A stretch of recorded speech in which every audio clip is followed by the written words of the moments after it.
Hey, how's it going? Ch.3 going live with Higurashi When They Cry, but more specifically, Chapter 3. Is it? Hold on. I'm still, Tatarigoroshi. Right. Tatarigoroshi. It's as simple as that. That's the title. That's the chapter. Yeah. Let's do a BTTV FFC. And there's about to be a bunch of things that fall down. Okay. We're fine. Okay. Hey, it's Wednesday, May 13th. Of the world's numerous species of bears, the most deadly are polar, black, and grizzly bears. These species will attack, trample, and maul their prey until it is frightened off or dead, and will attack for a variety of reasons, including hunger. Have a great stream. Sounds good, Effie. Catch you later. I mean, I still have it on the second screen, so I can watch. I could do the Pag Chomp I was here. The other most deadly would be JP. I mean, I don't know about that. Or simply to impress their bear friends. Hey guys, watch me scare the shit out of this tourist. Yep, that sounds right. See, this is why I don't go camping. Because there's bears out there. There's other me's. Anyways. That was the scary truth for the day. I'm worried about later. Oh, later today? Or what do you mean? You'll be fine. You'll be okay. You got this. I heard the part of the VOD. Oh, you rewatched the part where you that you cheated? It was soundless? Was it soundless? I thought there was music. Like when the screen... I don't know how to say that. It had that filter. Y'all just want to watch me suffer. No, totally. We want you to have a good time. Enjoy a fantastic, well-written story. Yeah, it was quiet. Oh, okay. I totally forgot. Yeah, I thought there was music. Like when or maybe it was just sound effects. Maybe I'm thinking of sound effects. When it like flipped to like a negative zone. I don't know what that filter is called, but I thought there would be too. Yeah. But maybe it's maybe the stream is too quiet. Maybe? I did notice that the audio was a little lower. Negative filter should be correct. Right, that's what it was. Okay. But yeah, when it went into that zone, that's when it was like, oh, okay. This is a little spooky. But no, it's fine. I'm okay. I'm alright. You get better, Effie. you experience it, and then you're like, oh, okay, that's fine. That wasn't too bad. I'll boop up my audio later. It's all good. I think it was a little quiet, but yeah, it'll be fine. But yeah, I think I just want to do one chapter before your stream, and then probably a little bit more after. We'll see. The schedule's all right. Not in New York. Not New York. Have a good stream. Thanks, Effie. I'll catch you later. Thanks for stopping by. We'll see. Sounds good. Tatarigoroshi. But what could that mean? I don't know. But yeah, I'll see you later. I think we're good. I think we're good to start. So last we left off, we were on chapter 3. So now we're starting 4. Checks out. Makes sense. Let's get to reading. I'm just keeping an eye on the second monitor, but also, yeah, let's not worry about it. We missed it. Well, we didn't miss it. It hasn't happened yet, but also. Anyways. New tips. I think we already read them. Right, it's the advanced. Okay. Continue. Alright then, I'm off. Is it the next day, or... It is next day. Look out for cars. Right, it's Sunday. Right, okay. They're doing the barbecue today. Be back before dinner time. Today was the day of the barbecue party, though. It was the Hinamazawa Fighters' victory celebration. Of course, I, having prepared myself, skipped breakfast in order to stay hungry. Though with all of the club members coming, it was pretty possible there would be a contest based on how fast or how much you could eat. He's a smart guy. Reno is already at our usual meeting place. Mion arrived a few minutes later. Great! let's get going. This old man skipped breakfast and is starving to death. I expected nothing less. I too went without breakfast, and am now in top physical condition. Wow, you two skipping breakfast is bad for your health. Rena made sure to eat something. Yeah, you're great, Rena. Breakfast is an important part of the day. I'm sure you'll surpass that unhealthy meal and get yourself a nice, springy body and be all over the dirty magazines. What? How? The dirty magazines? If I get a nice body, maybe a prince on a white horse will come for Rena too? For Rena too? Definitely not happening. If you want to take responsibility for them, Kei-chan, then don't give Rena any silly ideas. She might start eating breakfast 3 times a day starting tomorrow. Yeah, I could see Rena doing that. Wait, who did this gluttonous princess think was gonna come for her? Well, anyway, we're all nice and hungry. Let's go and treat ourselves at the big barbecue party. Yay! The venue for said barbecue is to be the Furude Shrine Grounds where Rika-chan lived. They held events and festivals there, and barbecues too. It was a place that held all sorts of ceremonies in Hinamizawa. Come and think of it, there was supposed to be a big village festival coming up, wasn't there? So it's the weekend before, okay, the Tanagashi or something? The scenery you could see from that high up was fairly superb, and the calm atmosphere particular to shrines was something fairly difficult to find in the city. So then it's like Chapter 1, because I think Chapter 1 was like that, right? Like we had a whole weekend, and then we had a whole week of getting introduced, and then it was Watanagashi. We left our bicycles at the bottom of the shrine steps and broke into a mad dash up the stairs. Or no, was it the funeral on the weekend? I forget. I have to revisit. But it doesn't matter. We left our bicycles at the bottom of the shrine steps and broke into a mad dash up the stairs. What matters is that there's a barbecue before the Watanagashi. Right, in Chapter 2 is the Toy Story thing. Right. Before Watanagashi. Okay. When we arrived on the shrine grounds, the Hinamizawa fighters and their fathers had already gathered and had begun setting up for the barbecue early. Of course, Satoko and Rika-chan were there as well. When they noticed our arrival, they waved to us. Oh, so you managed not to forget about this. Curses, if y'all hadn't come, there would have been that much more meat for me. How truly disappointing it is. You underestimate us, Satoko. Now that we've arrived, you don't think you'll be able to have even one bite of that fabulously marbled beef, do you? Remember when we ate our bento here? You and I have a fatal difference in reach. I'll be overwhelming you once again. The bento? What? I cannot allow that to happen by any means. Cry and shout all you want, you'll just be watching us fill our mouths with beef. Don't worry though. We'll give the peppers and onions to you. I'll give Satoko lots and lots of the grilled squash too. When Satoko heard the word squash, her complexion changed color. When she took my overwhelming reach into account, she knew it wasn't just a threat, it could actually happen. I'll go tell the coach. I'll tell him you really love squash. If it's for you, I bet he'll get a whole mountain of specialty squash from all over Japan. That's the alarm. Forgot to mute the phone, also. No, I didn't. Never mind. It was still muted. Heck. Wow, good for you, Satoko. You'll have your pick of the squash. You can have squash from dawn till dusk 3 meals a day. I've had squash? I don't think I've had squash. Wah, Rena, everyone's bullying me. Satoko tried to leap into Rena's chest. Oh no, clearly, given another second, Rena's mock punches would have us piled on the ground. So just before Satoko hit Rena, I grabbed her by the nape of the neck and pulled her back.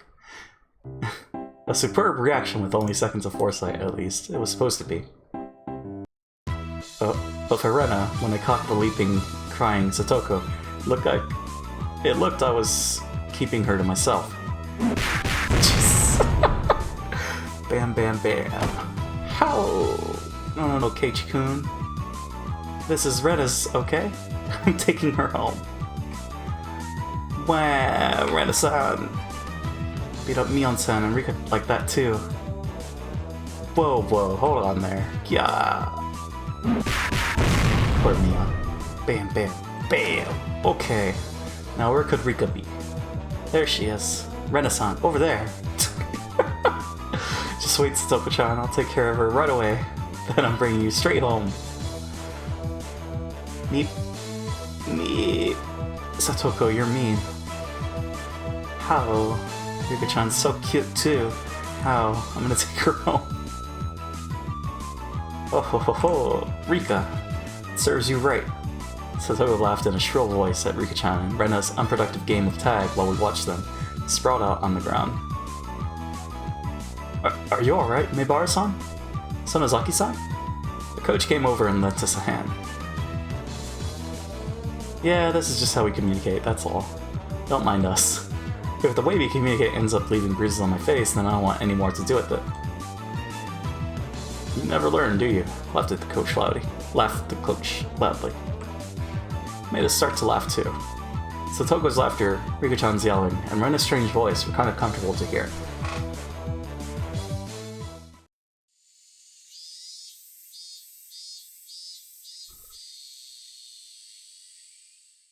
Is the barbecue over?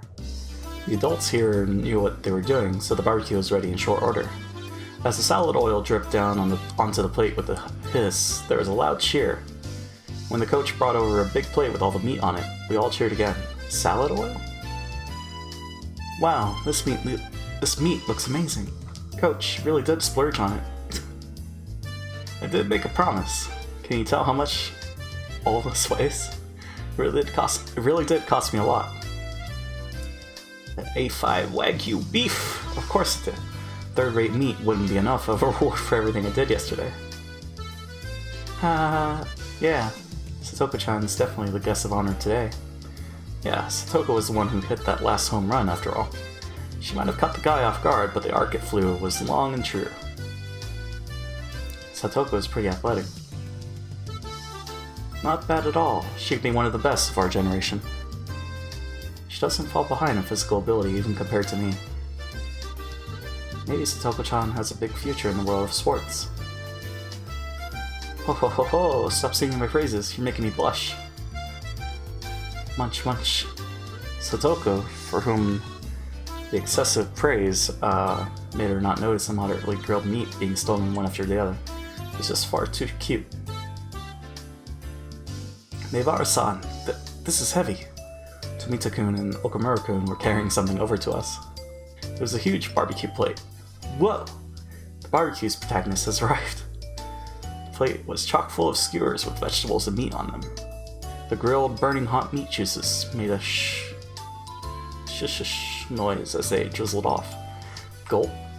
You need a lot of heat for cooking something on a metal skewer, so they had grilled the whole plate at once. Yep, can't have a barbecue without some of these. You can say that again. I'll help out, so let's get it over there. Up we go. Wow, look, it's amazing. Everyone greeted us with a cheer. Each person received a skewer with vegetables and big pieces of meat on it. They also received paper cups filled to the brim with juice. In my right hand were pounds of piping hot barbecue. In left was a cup of juice that I could chug down. If this didn't make you want to dance, you weren't a man. I can't hold back any longer. I'm gobbling it down. Gobble gobble. Not just yet, Kei-chan. We've got a little ceremony first. Can I have your attention, everyone? The coach, with a cup of beer in his hand, mounted the nearby beer cooler. It's supposed to be a victory celebration after all. We needed an opening statement. Damn, I hope it ends soon. For every second this goes on, for a little more of the food's freshness goes away. Satoko stomped down onto the back of my foot. My word, men your age are so greedy. Can you not wait a little more elegantly? Is everything I'm thinking really showing on my face? Okay, is everyone listening? We won a huge game yesterday. It had become a hard battle after that amazing pitcher came in.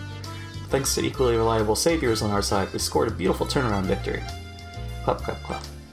Both my hands are full, so the adults and older brothers gave us a round of applause. This is to celebrate that victory. As promised, I got a ton of delicious meat for everyone. Eat as much as you want and use that energy on our next game.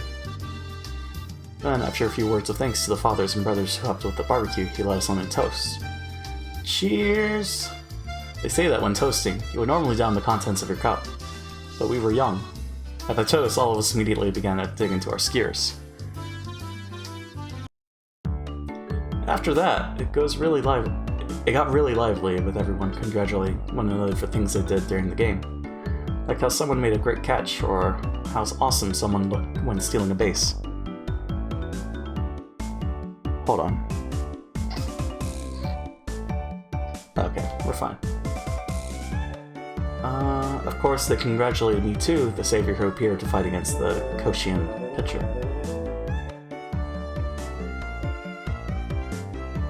I'm like distracted, sorry. 40 seconds, okay. Well, even what I did was all thanks to Satoko. Satoko did have a plan, but you're the only one who could have won over Kameda like you did, Kei-chan. You did more than enough to deserve praise. By the way, Keiichi-kun, went to eat cake with Kameda-kun after that, didn't you? You look like you were best friends. The seeds of friendship sprouting between male rivals, something like that? That's sort of... well, it's... How? I violently brushed through Rena's hair as she turned... Hold on. No way. Hold on. I gotta mute.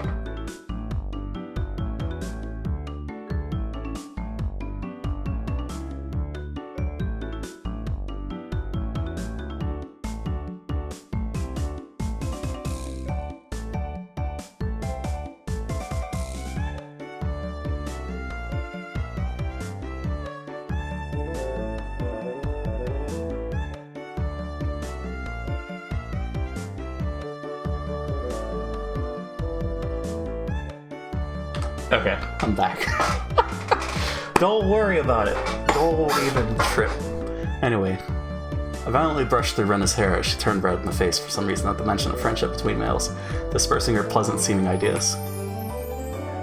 Now then, where's the hero, or rather, the heroine, Satoko?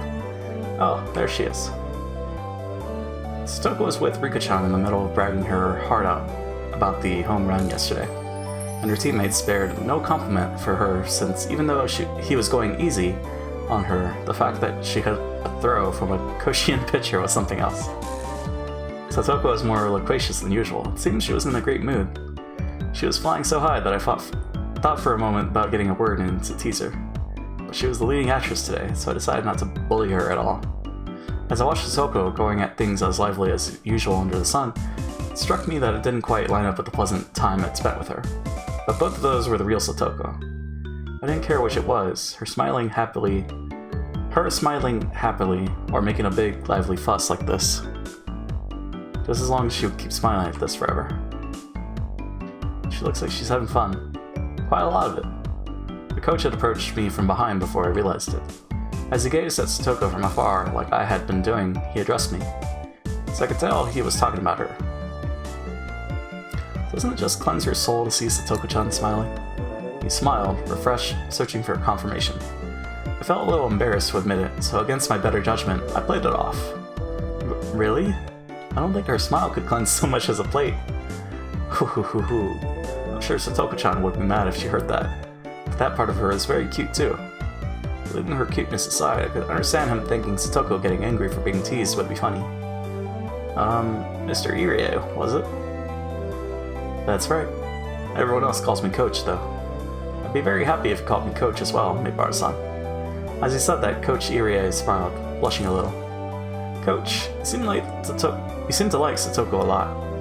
Didn't have any real basis for saying that, it was just what I felt to be true. Yes, I do like her. I love her, in fact. Wow. When she gets older, I'm thinking of asking her to marry me? No.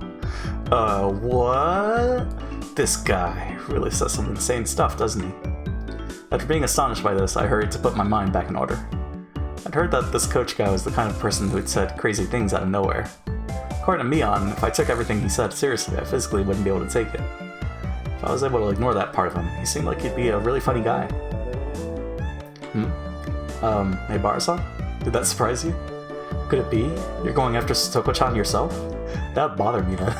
I've been going after her for decades now, you know? Coach, Satoko hasn't even been alive for much more than a decade. There he goes.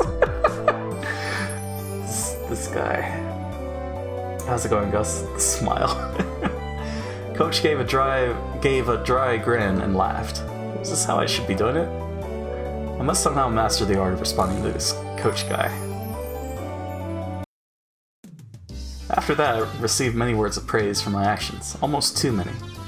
As that conversation was happening, leaving aside the controversial statements this coach person would spout suddenly, I learned he was very composed and not a bad guy by any stretch.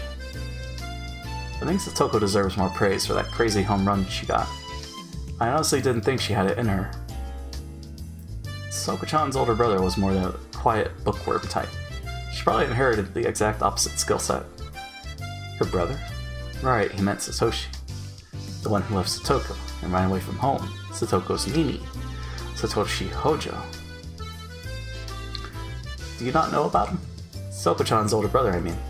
His name is Satoshi Hojo-kun. And he played with the Hinamizawa Fighters, too. I wanted him to play a lot more, but then he transferred. Huh? I see. So he transferred. Yeah, maybe that was a little more considerate than saying he ran away.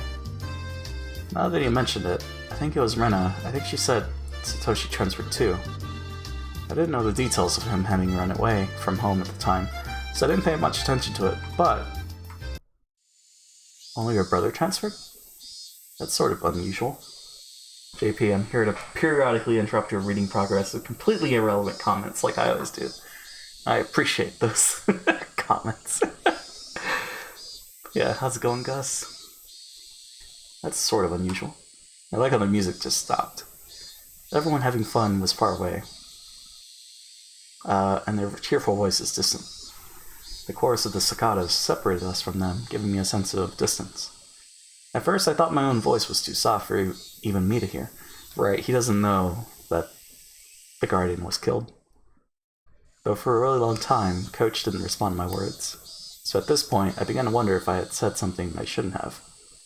Just when I began to feel impatient, Coach finally spoke. Something unfortunate happened. A few things, actually. After informing me that what he was about to say was a secret, Coach began to talk a little at a time. It's been 3 years already. Oh, this track. Also, I'm preparing to do work stuff in an hour. Oh, right, it's the shift. Sounds good. I think we're only streaming for like 2 more hours, so it's gonna be a short stream. But then we'll be back later, you know? It's been 3 years already, right around this time of year, I think. Satoko-chan's parents were in an accident. An accident? Yes. At a public park they visited while on vacation. They fell from a viewing platform. It was supposed to just be a little time away from the house with the family. They went for a walk on a path through the nature park after it had rained. There was a little viewing platform that looked like it had a good view. That was the stage on which the tragedy was set. The metal fixtures in the viewing platform fence had deteriorated from time, and with all the rain they had just gotten, they might have loosened somewhat. Right before Satoko's eyes, both the fence and her parents fell. Damn. There was a river some tens of meters below. The water level was high due to the rain, and apparently very muddy. And her parents? Coach gave a thin but melancholic smile and touched his paper cup to his lips.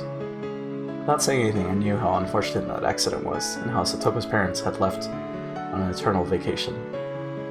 Then Satoko is... well... I was so focused on being careful with my words that I lost what I was going to say. A single word...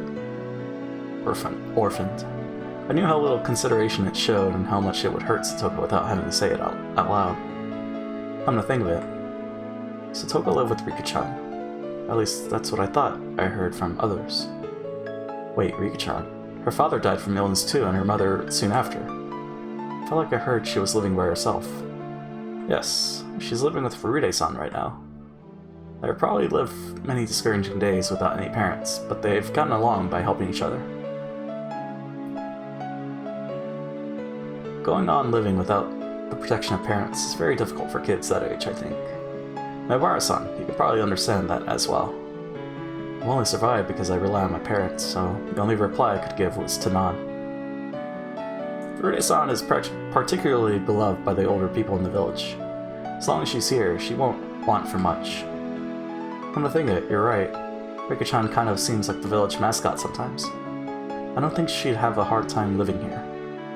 Rika-chan could go meet just once and get 2 or 3 cooked crets from a vendor after all. Not like if she asked for help, everyone in the village would. But that only applies to Furude-san in particular. Satoko-chan doesn't have it the same way. Rika being so spoiled was just an exception. Upon thinking about it normally, living on your own as a child should be fraught with difficulty. It wasn't, then, very difficult to imagine how much suffering Satoko had to go through just to live. It wasn't very difficult to imagine. Was I really thinking that? No, I was only thinking the words. I couldn't imagine it in the slightest. How was I supposed to imagine it when I saw that annoying smile of hers? There was no way I could. I found out she was living apart from her brother, and I just kind of vaguely thought it was rather unfortunate. I mean, Satoko was smiling so energetically every single day. Was I thinking that her smiling meant she wasn't hurt? That she didn't feel lonely? When she found out my parents were coming home the other night, Satoko said, "A family sitting around the dinner table is the most fun way to enjoy a meal of all." Those words held a lot more weight now. I've seriously considered adopting her. Huh? Adoption? It's a secret. After warning me, Coach put his index finger to his lips. I lived a really steady life all these years. I own property and I have credit. But marriage is the one thing I've never got around to. By law, obviously a single individual can't adopt a child, so I can't make Satoko-chan my adopted daughter. Haha, what a shame. Didn't take long for my plan to get her to call me Papa to hit a setback. This guy's about some crazy stuff. At first, I thought I was gonna go for shit, but that's not what it said. At first, I was only half listening.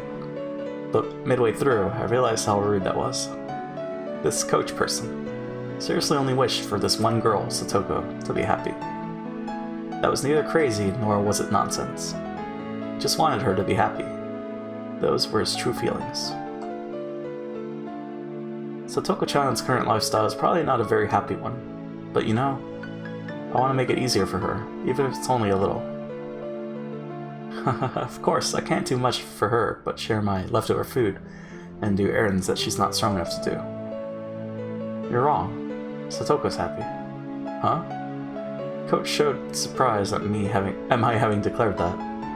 There's so many people all around her that really want her to be happy. She can't possibly feel otherwise.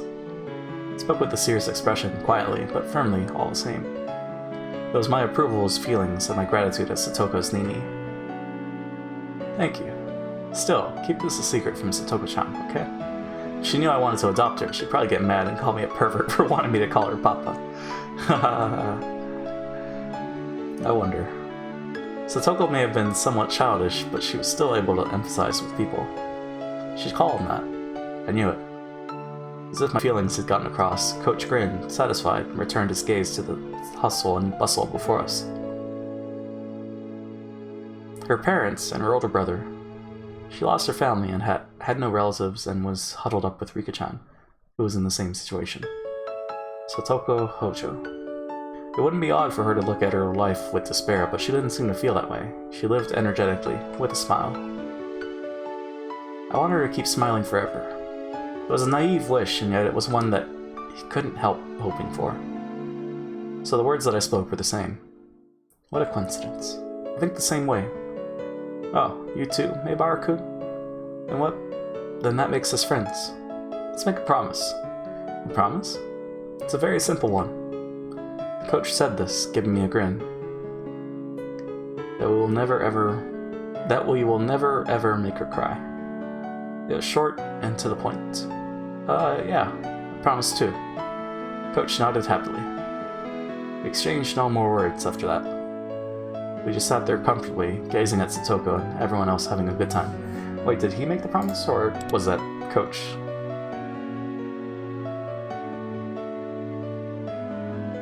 Okay, yeah, it was Coach's promise. Okay.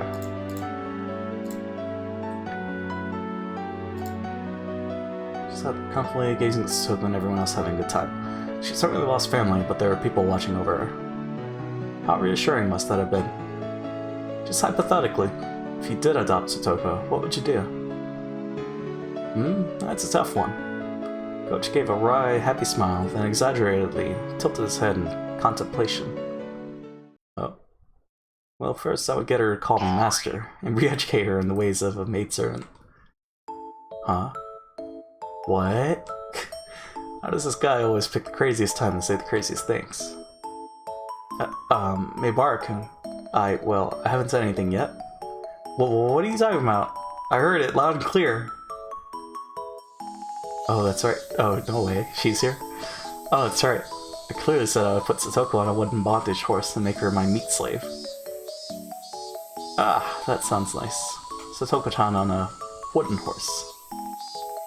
Please leave the item using play for after she's acquired the proper knowledge. It would be very dangerous to go in with the wrong idea. I get it. They do always write on labels to only use things for her. They do always write on labels to only use things for their intended purpose, after all. Words. That's right. Kei-chan, you do understand. Then, with that, it's time for... My hand shot out and grabbed Shion, smiling, waving, and about to leave by the nape of her neck.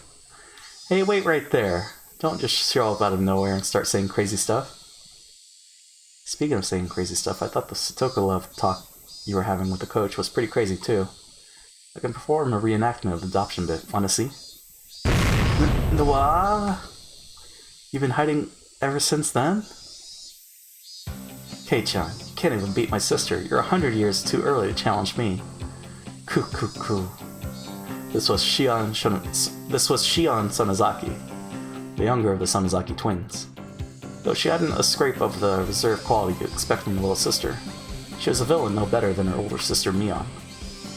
We met the other day in town and I dug myself into a hole when I mistook her for Mion. Unlike Mion, Shion said she was living in Okuniya, so I thought we'd never see each other again, but to think we actually would. My frankly displeased expression didn't change a bit either. This must be what people mean when they say something is like water off a duck's back. What? Shion-san, you came. I was disappointed because I thought you wouldn't make it. Well, I couldn't think of anything else to do, really. I figured I'd come and tease you all a little. Coach, why did you need to call Shion to our victory celebration? How did she contribute to our team's win? Well, you see, I'm actually the manager for the Hinamizawa Fighters. The manager? No way. Then why weren't you at the game yesterday? That's because I'm like a ghost manager. Tehe. She seemed to think I'd forgive her if she stuck her tongue out and smiled. She wasn't sorry at all. The match wasn't nearly as pretty without you there. I won't tell you to come to practices, but couldn't you at least come to games to root for us like you used to? I'll think about it. Maybe I will if Kei-chan joins the Hinamizawa Fighters. I can't get into a cheering mood when there's no good-looking guys on the team. Huh? Did Shion just smoothly say something absurd?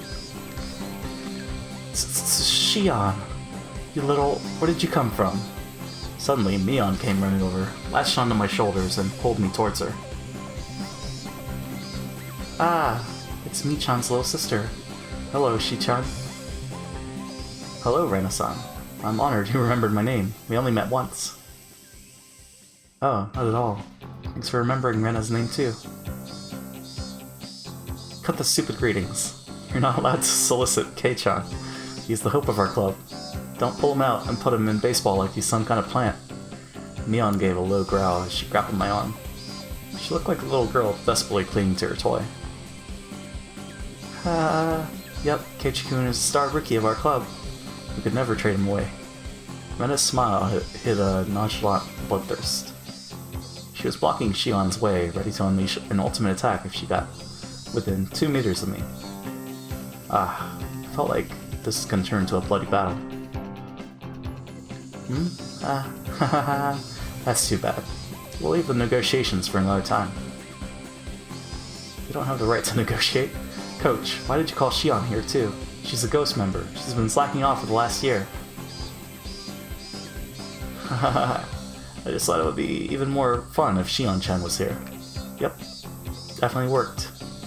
That was what he planned for all along. Mission accomplished. Hey, Kei-chan, come over here. Wait, I'm curious.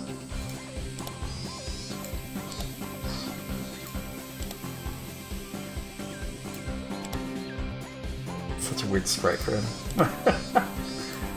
And she still has the gun. Okay. Hey, Kei-chan, come over here. We're all playing a game. With strings attached, of course. Shi-chan, how about you? The rules are simple and it'll be fun. Should I? I'll just win if I join in, after all. I don't want to ruin my sister's presidential image. Mion, now irritated, turned around with the glare. What is it, my sister? Should I join in to make this battle of the siblings? For your sake, I don't think we should, but if you want to. Bleh. I won't let you play, Shion. We're leaving you out. Bleh. Whoa. Mion just avoided a direct confrontation. It seemed like the twins were completely incompatible with each other. You won't let her play? I was looking forward to seeing you two face off. I hate Shion. I'm bad against her. An angry Mion dragged me away. Slide. Do your best. I'll be rooting for you. Go for it, Kei-chan, yay! Shion waved her hand at us, reveling in the bliss of teasing Mion. Alright, club activities have begun, which meant I needed to clear my mind. What was today's battle? Today's punishment game. I'd take anything on. Okay, Keiichi-san, you should prepare yourself. We're going all out today. Great, bring it on. Satoko or not, I'll crush you all mercilessly. Rena will profit from your battle and fish herself up a win. Then I'll get all the manta rays first and ride them to victory. Manta rays? How? Yuki-chan is flat like a manta ray. What? I want to take you home. Okay, everyone. We have a lot of people today, so let's play something easy and simple.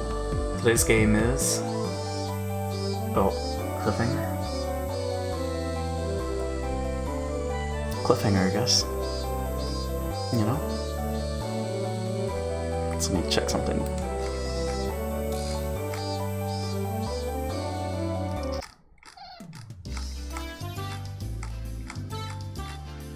Guess I'll have to check something later. It's totally fine. Everyone who lost the game, dropped out and had to help clean up after the barbecue. Wahahaha! Ahahaha! Shion laughed more uproariously than anyone I'd ever heard when she saw my loser face. Okay, was my getting bombed out of a game really that funny? Man, oh man, Kei-chan's face. He was like, how can you still call yourselves human? Haha. Damn it. I had it all worked out when I brought up the scissors. If only Satoko and Riki-chan hadn't betrayed me.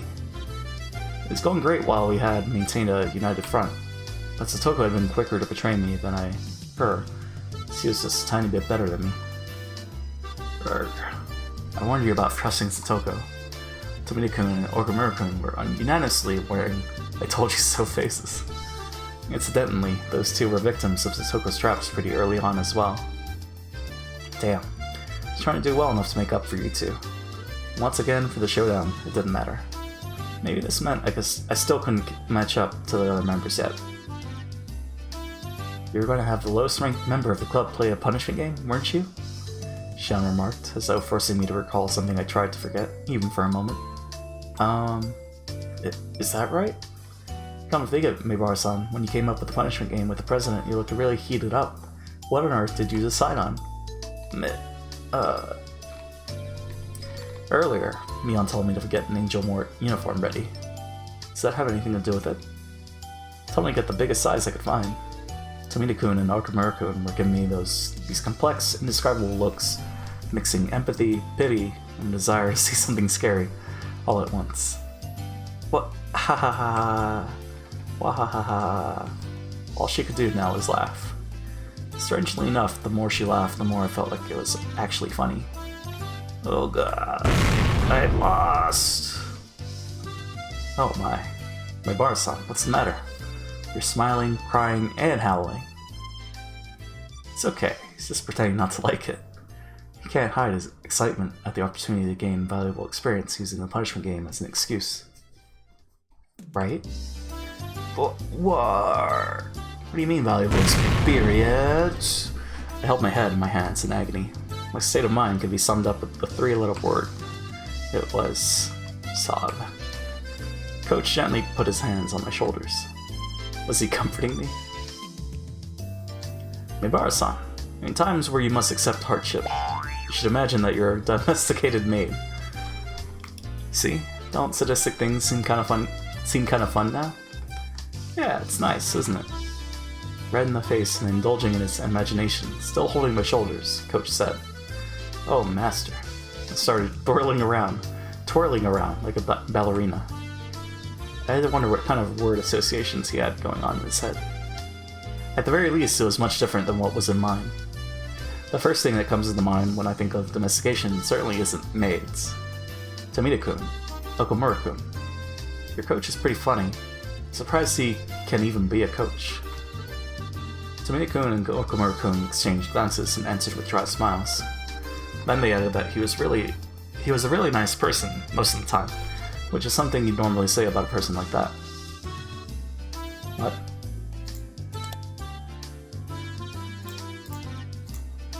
The coach's questionable revolution slowed to a stop, and then his expression returned to a clear, calm one, almost making what just happened seem like an illusion. He can switch gears way too fast. So move this. Pause and play. Okay, we're fine. Then let's start cleaning up. Maibara-san, you seem quite strong. Could you bring the plates over to the wash basins and clean them? Right, on it. I hoisted the dirty barbecue plates, each with slimy oil clinging to it, and looked for the wash basins. Ark, these are heavy. Where are the wash basins? Over there? Figuring I should make it there before my arms gave out, I headed towards it at a trot. A lot of the adults who had been helping out were using the wash basins, so I gave up and looked for a different set. I asked them and they told me there were more right by the assembly hall too, so I decided to head that way. Rather than multiple basins, there was just one faucet there. I initially thought it would be too small to wash plates as big as these, but it would probably still be faster than waiting for a faucet to open up back there. I turned the faucet and water much nicer looking than it gushed forth. I put a plate under the faucet and scrubbed it with my hand to try and rub it clean. Didn't go very well. Here you go. A sponge and dish soap. Can't wash them with just water. It was Shion. She threw a brand new sponge and a container filled with cleaner to me. Oh, thanks. You should have just put them by the basins and left it to the grown-ups. You're always doing the right thing. I got the feeling that wasn't quite a compliment. I answered her with a forced smile. I was surprised to learn you're the manager for the Hinamizawa fighters. I thought you didn't do stuff like that because it's too much of a bother. Yes, it is quite a bother. That's why I stopped showing up entirely. Didn't Coach say he wanted you to come back? Should pay a visit once in a while. If I feel like it, I guess. Shion made it sound like the end of the world could happen before she said it. Before she felt like it. Whoops. Couldn't keep washing the dishes while preoccupied with conversation, so I decided to take my task seriously. Shion neither offered to help nor got in my way. She just quietly watched the water flowing from the faucet. Oh right, I heard something. You were the star player in yesterday's game, weren't you? Satoko hit the home run, so I think she was the real star player. I didn't know she had those kind of reflexes. It surprised me. She's totally different from Satoshi-kun. There's not much doubt that all the athletic ability in the family went to her. Shion smiled as she spoke, her eyes looking at something far away, betraying her reminiscence. Satoshi-kun? Satoko Hojo's older brother. You know, Satoshi Hojo-kun? Oh, right. You just moved here this year, didn't you, Kei-chan? You wouldn't have ever met him. And I was a little surprised that Shion knew about Satoshi. Never met him, but I know a little. After their parents passed away, he transferred to a different school, right? I avoided saying that he ran away from home and used slightly more vague words that everyone else did. Transferred? Who said anything like that? I hadn't yet realized that Shion's tone had changed slightly. Well, I mean, who was it then? Yeah, I heard it from someone. That he transferred. Who? You said that because you asked someone, right? Who did I ask? I don't really remember. Even so, he transferred, so that's it, right? Not like there's a problem with it. There is one. Does that mean there's a record of his transfer? To another school? And that someone saw it? Or heard about it? Around that time, I not only noticed how awfully caught up on this Shion was, but also how startlingly dangerous her eyes had begun to look. Shion? What's up? You look really serious. With that, Shion seemed to realize the expression she was making. She took a deep breath, pretended to fix her hair, and went back to her composed expression from before. I'm sorry, but Kei-chan, you don't know much about Satoshi-kun, so please don't say that he transferred or anything like that. I'm serious. Please.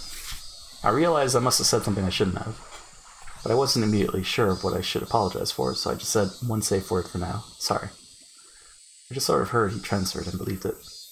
Was it actually something else? It was, of course. Preceded by his parents, he had left his sister and run away. But I wanted to try and avoid using the words run away, so I pretended not to know. Upon seeing my flustered reply, Shion realized she was intimidating me and lowered her voice. I'm sorry. Not blaming you for anything, Kei-chan. I was being a little harsh. I apologize. Didn't really mind. That was a fib. I was actually a little scared, even. Is there something wrong with saying he ran away? Was there some sort of misunderstanding in saying that he transferred? But before I could ask her, she turned on her heel to leave. Hey, Shion. Right, good luck with those. Looks like your plate is last. That's the last one you need to wash. Her final remark reminded me of the dishes I had so easily forgotten about. So immersed in conversation were we that it got pretty late. I turned the faucet again to get the water flowing faster. Shh. I violently scrubbed the plate. When I turned back around, Shion was no longer there. By the time I finished washing the plates, most of the other things had been cleaned up. The air had cooled off before I realized it, and as the heat that had stuck with us all day dispersed, a nice breeze started to blow. Okay, everyone, can I have your attention?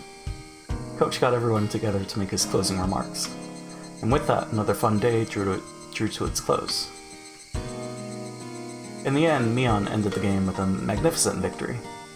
Satoko and Rika-chan, who had labored so hard to betray me, had fallen into a huge trap afterwards, leaving them frustrated about more than a few things. People who betray others will one day betray themselves. Never been more true, huh?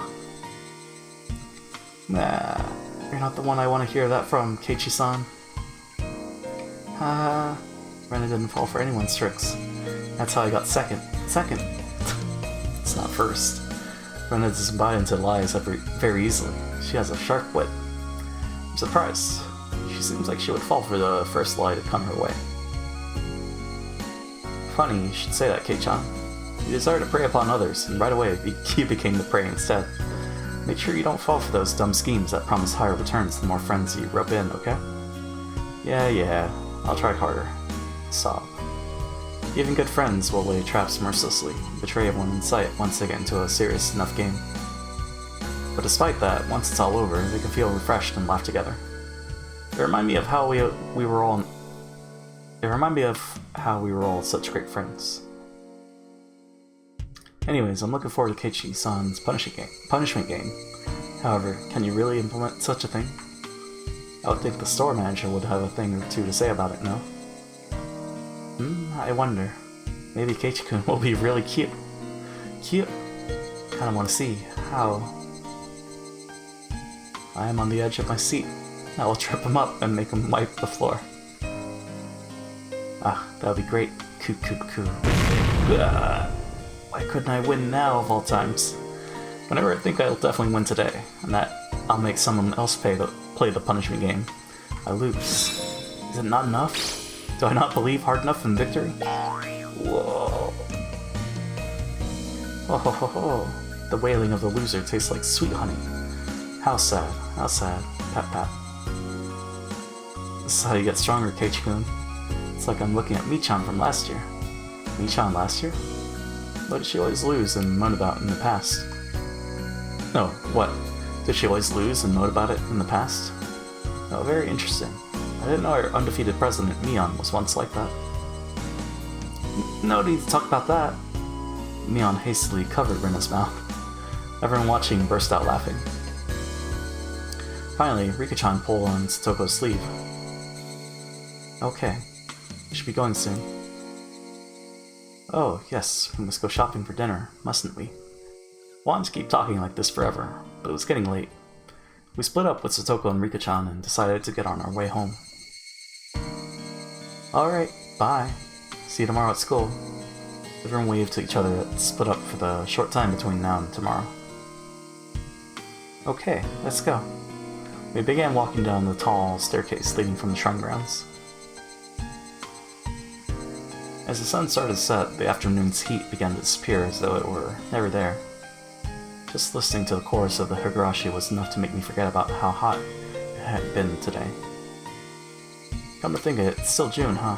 We didn't have a rainy season at all this year. Like all of a sudden it's just summer, you know?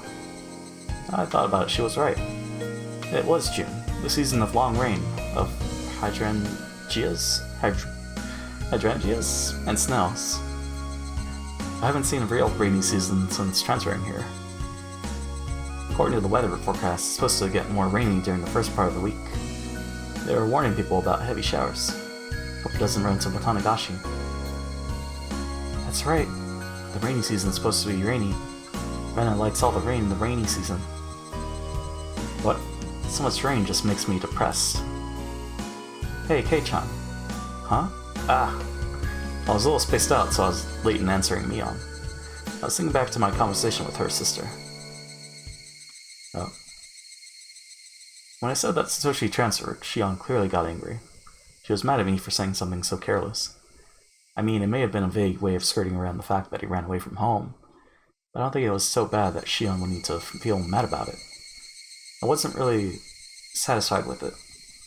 I felt like a child, completely ignorant of what he was being scolded for. So my thoughts spilled out of my mouth in a very direct fashion. Satoko had a brother, right? Named Satoshi, I think? What? As soon as I said the name Satoshi, Rena and Mion both lost their relaxed, comfortable mood and made strange expressions. Should I have avoided talking about this? That's what they made me think. But I've already said it, so that's that. I'd be lying if I said I wasn't interested. What happened to Satoshi again? Did he move away? That was such a transparent way of putting it, but in my desire to know everything, I feigned ignorance. Mion turned around and looked to Rena for assistance. Rena looked between us, and then quietly and softly spoke. Wait, did we not tell you? He transferred out. When I said those words to Shion, she got upset. So I answered her with the same words Shion had given me. Transferred? Who told you something like that? Huh? I had only intended to borrow Shion's words, but I said it exactly the same way she had, right down to the thorns in my voice. When I realized what I had done, I immediately tried to soften my remark. If we really transferred, there would be records of it at school and stuff, right? But is there actually anything like that? Mion and Rena, their eyes grew wide. They were at a loss for words. I started to feel like I was doing something really bad. I thought they were only hiding the fact that Stoko's older brother ran away out of consideration for her. I'm not trying to blame you for anything, okay? I just wanted to ask what happened to Satoshi, that's all. I wasn't trying to blame them. The fact that I had to remind them even looked like I was tormenting them with an impossible question. No, maybe I was actually bullying them. Maybe I had lashed out of them in retaliation for Shion getting mad at me. This whole day had been so much fun, but now... Why did I go and say something like that? Something that made all of that meaningless. Couldn't help but regret my own careless curiosity. That's enough. Let's drop it for now. As I was about to say that, Mion spoke up. Well, it's not like we were hiding it or lying. I hope you understand that's not what we were trying to do. Mion's tone conveyed her genuine awkwardness. They sound like the excuse of a child who'd been presented with evidence of her own mischief. Satoshi, well, you didn't transfer schools, Mion said, resigning herself. But I felt bad for pushing her to say that. So, it's okay, Mion. Let's stop talking about Satoshi. Sorry for teasing you. I wanted to apologize. But right before that, he won't come back. What? Unlike Mion's stammered reply, Rena was extremely clear and resolute. He won't come back. What?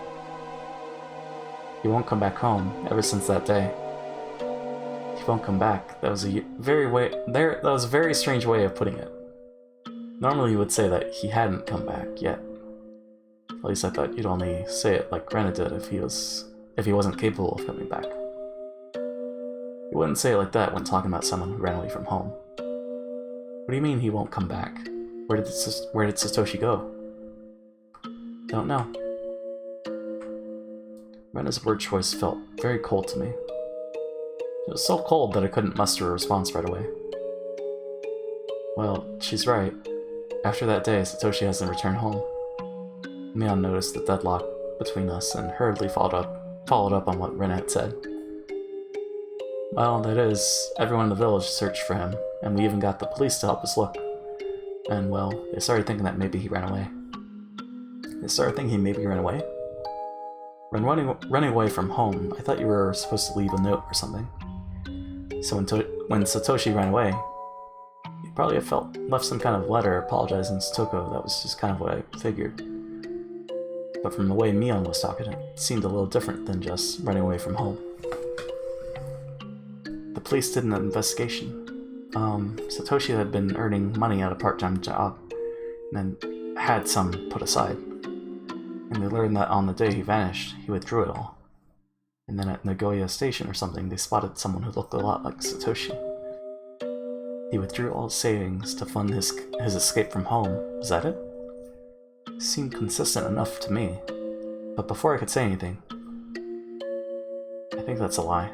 Satoshi-kun didn't run away, declared Rena shortly. Hey, wait. So if he didn't transfer schools, or move away, and he didn't run away from home, then what on earth? Stop it, Rena. Mion whispered to her.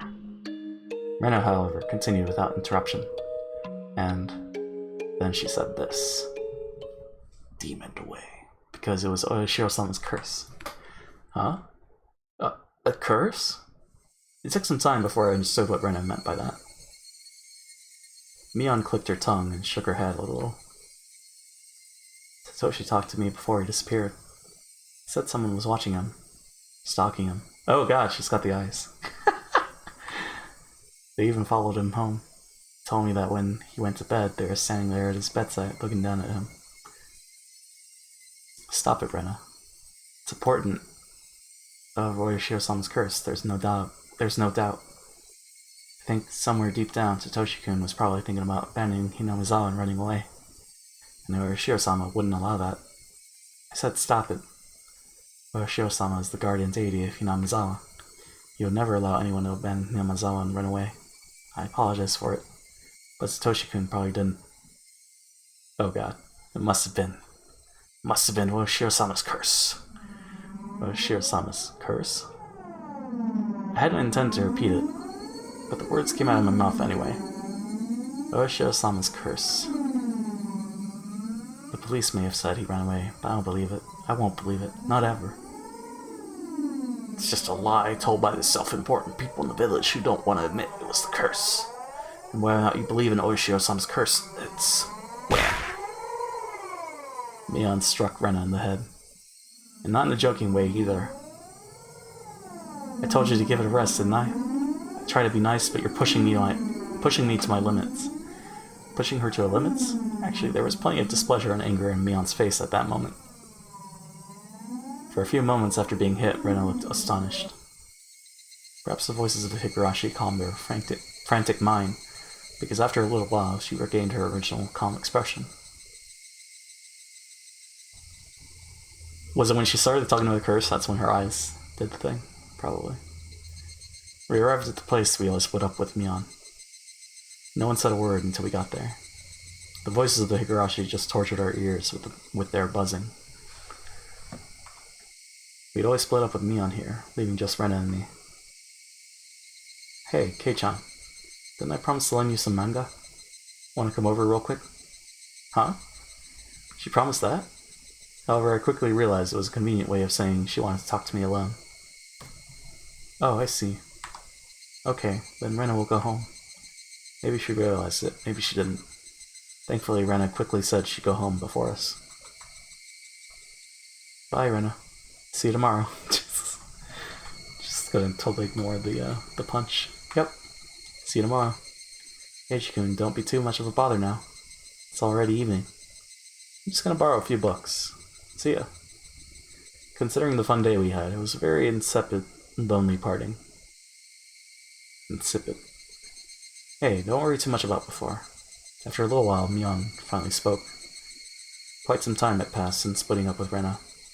No, I'm not really... I think it was my fault anyway. We weren't trying to hide anything about Satoshi. It's just one of those things that we shouldn't mention, you know? At this point, I understood exactly what she meant by that. Judging by her odd interactions with Rena, I understood so well it hurt that I shouldn't ever talk about it again. Actually, if that's the case, then with Shion too. No, this is a bigger problem. Talking about it in the first place had been indiscreet. Shouldn't have been interested in it at all. But that's why I really had to think about it. About why everyone got so irritated. Idiot. Stop this, Kei-chan. By the time I tried to warn myself, I had to accidentally spoken already. I won't ask ever again. So could you tell me honestly? What on earth happened to Satoshi? You ran away, right? Okay. For a long time, Mion remained silent, but finally unable to endure it any longer, she began to speak timidly. Have you ever heard about Oishiro-sama's curse? Just a little bit. I got the gist of it. I only overheard someone in class talking about it, though. Oishiro-sama was the name of the deity protecting Hinamizawa that they worship at the shrine we had the barbecue at today. Hey, Fog! Thanks for the lurk.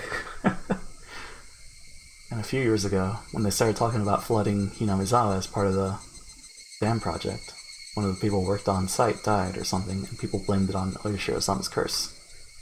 That's how it was. Satoshi's dead parents. They were proponents of the dam project. Huh? Wasn't everyone in the village against it? Why would they support the project if they lived here? The dam project that would flood the entirety of Hinamizawa. I'd heard the village all got together to fight the terrible project, but it was a little hard to believe there were villagers who were supporting it. Well, there was a lot of stuff going on, but not everyone agreed to stand up to the dam proposal. Satoshi's parents were basically the leaders of those who were all for it. Leaders are the ones for it? Satoko and Satoshi's parents? Yeah. The government had gathered a lot of compensation money to exchange for the construction of the dam. There were plenty of people who agreed with the proposal because they wanted the money. Aside from a few households, Hinamizawa was, in general, not very affluent. Not because they were proud to inherit the land of their ancestors. It wouldn't be strange if some people wanted enough money to start a new life. But even in that case, they would have had to hesitate to say so, given the situation. It just happened to be Satoko and Satoshi's parents who understood that and stood up to be their representative. By that standard, you might say that Satoko and Satoshi's parents were very heroic. They volunteered to be hated, to help those without much money who didn't have a voice. And then, their parents had bad luck. They died in an accident on the day of the festival honoring Oishiro-sama. So people started to think that maybe it had been Oishiro-sama's curse. Thought back to what Coach told me today.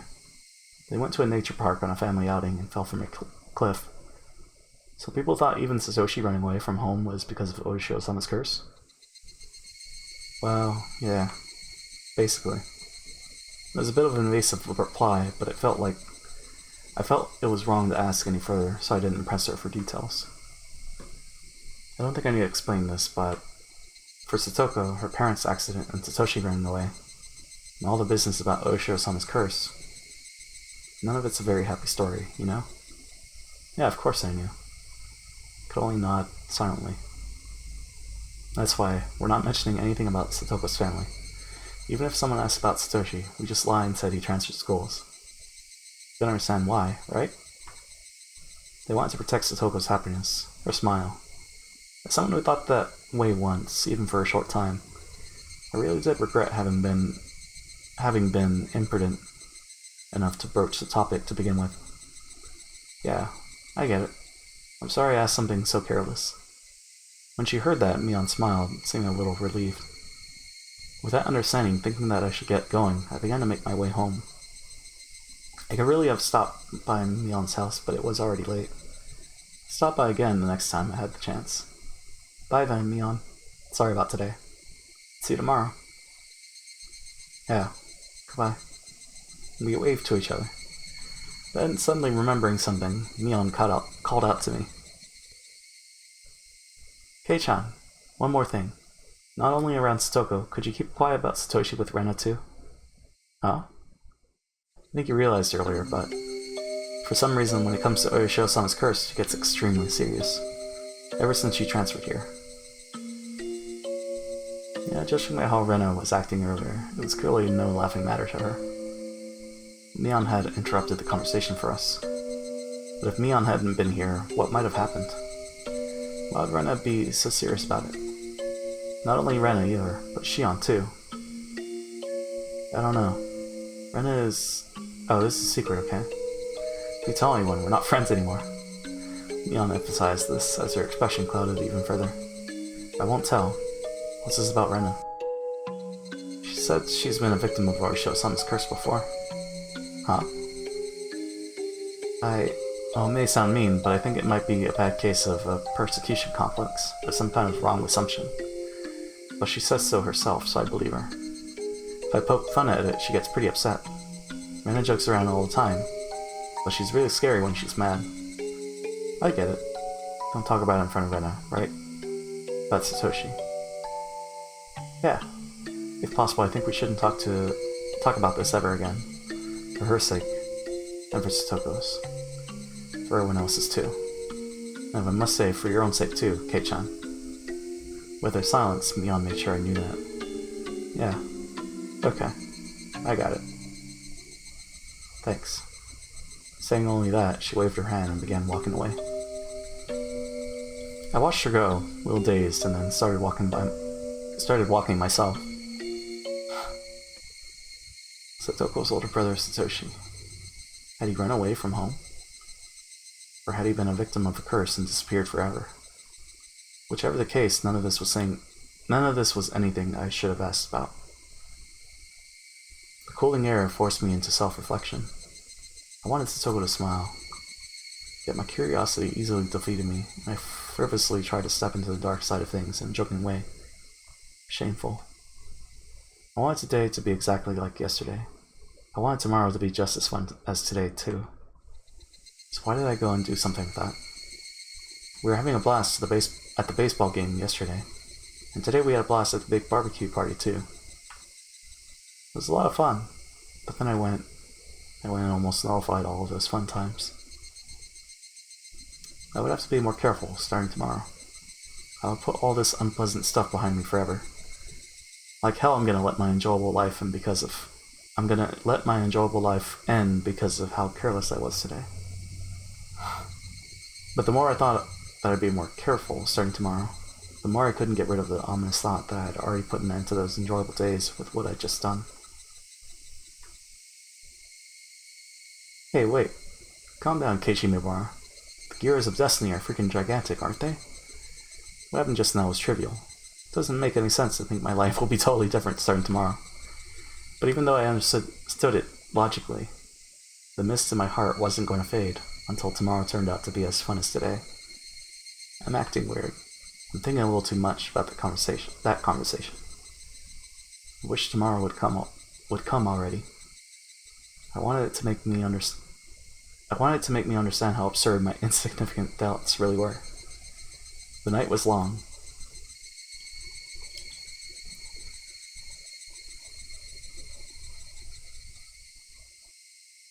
That's the chapter. It's 8 o'clock. We could probably do one more chapter. Probably. Slacking manager, copy of the preliminary autopsy, East round 3. Or maybe like the halfway point of a chapter. Mystery meat? Okay.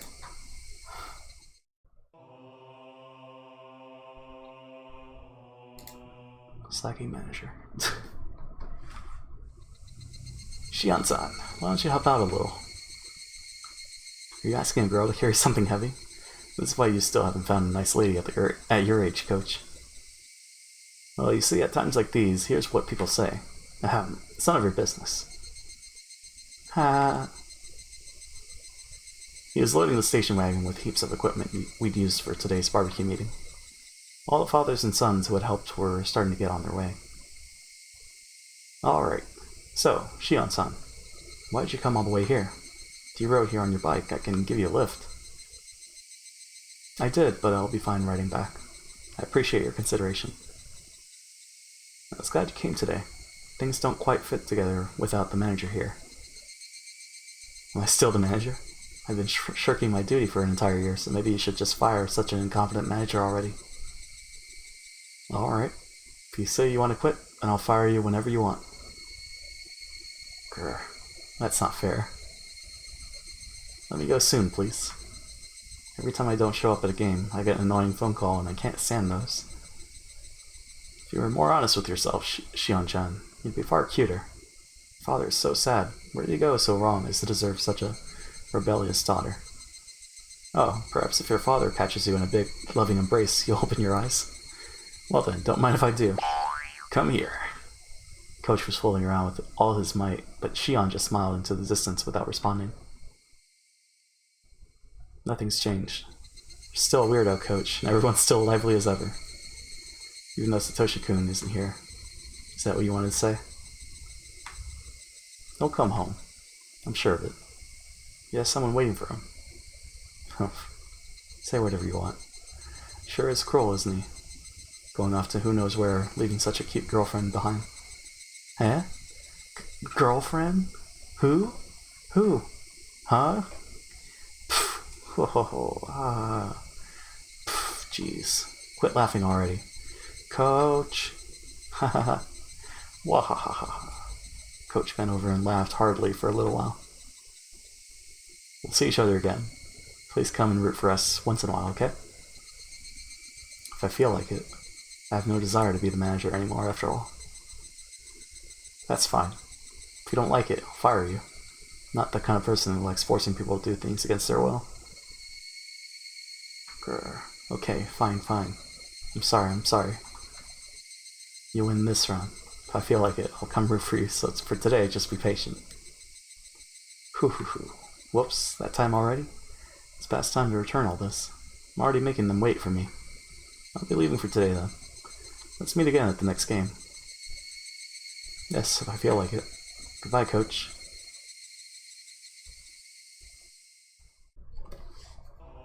So I guess that makes it more explicit that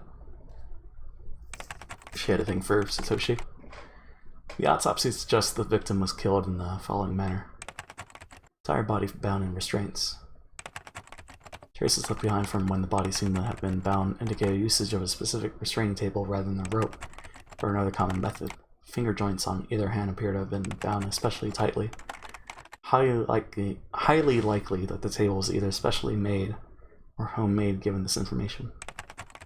Both ears and nose severed with a sharp blade. Is this the body at the beginning of the game? Or the chapter?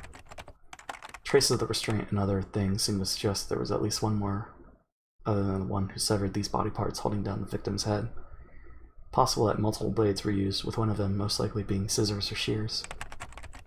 5 nails penetrated fingers on each hand. 1 long nail stuck in each joint of each finger on each hand for a total of 30. The deceased fingers were nailed to 2 wooden planks 20 square centimeters large, extremely likely these planks were part of the restraining table. In addition, it is likely that the table was originally designed for just such a purpose. Abdomen incised, intestines removed. The incision in the abdomen is likely to have been a technique grounded in medical methodology, using a sharp blade. estimated that there was still no threat to the victim's life at this stage. After this, the organs inside the incision were dismantled and removed. The victim likely died as a result of this process. Body disposed. After fastening a dumbbell to the victim's neck using a commercial pet collar, the victim was likely abandoned in the Uji River's third drain. Judging by the dumbbell's weight, it's highly possible they would have needed at least 3 grown men to have disposed of the body. To Oishi-san. Here's a copy of the preliminary autopsy of the slaughtered corpse in the Uji River. Oh no, this is a different body, right? Chief Shigeharu sees this as having a possible relation to the S group. What are your thoughts, Oishi-san? So there's another corpse, but this one had been tortured like, with the Sonozaki thing. Beast round 3. Doofufufu. There it is, Ron. 3 chun, 3 Dora, Mangan with 1500 extra. What? What's up with that? How do you have 3 Dora? You idiot. You're the one who flipped over another Condor when you knew Oishi was in Tenpai. That's what you get. Getting more Dora was the only thing I could do after revealing the chun. You can't discard a Dora tile after Yakuhai is out. Ufufu. Oishi grinned meaningfully as his buddies, swearing, began breaking down the walls and reforming them. By the way, Oishi-san, figure it out yet? What? Oh, the murdered body in the drainage channel? Any new clues come up? Yes, well, you're the one collecting the evidence here. Should have expected that. Who was the deceased? Rina Mamiya. Actual name, Noriko. Apparently she worked for the Blue Mermaid, the hostess bar on Shishibone Flower Road. Oh wow, that place, huh? Young leader of the Sonozaki owns it? Yeah? Oh. So the Sonozakis found the guy. Or was it a girl? Or no? Never mind. Sonozaki, whoops. So it's related to the S group. That mountain will be tough to scale. Rumors say the deceased had her hands on both drug dealing and money to be paid to the government.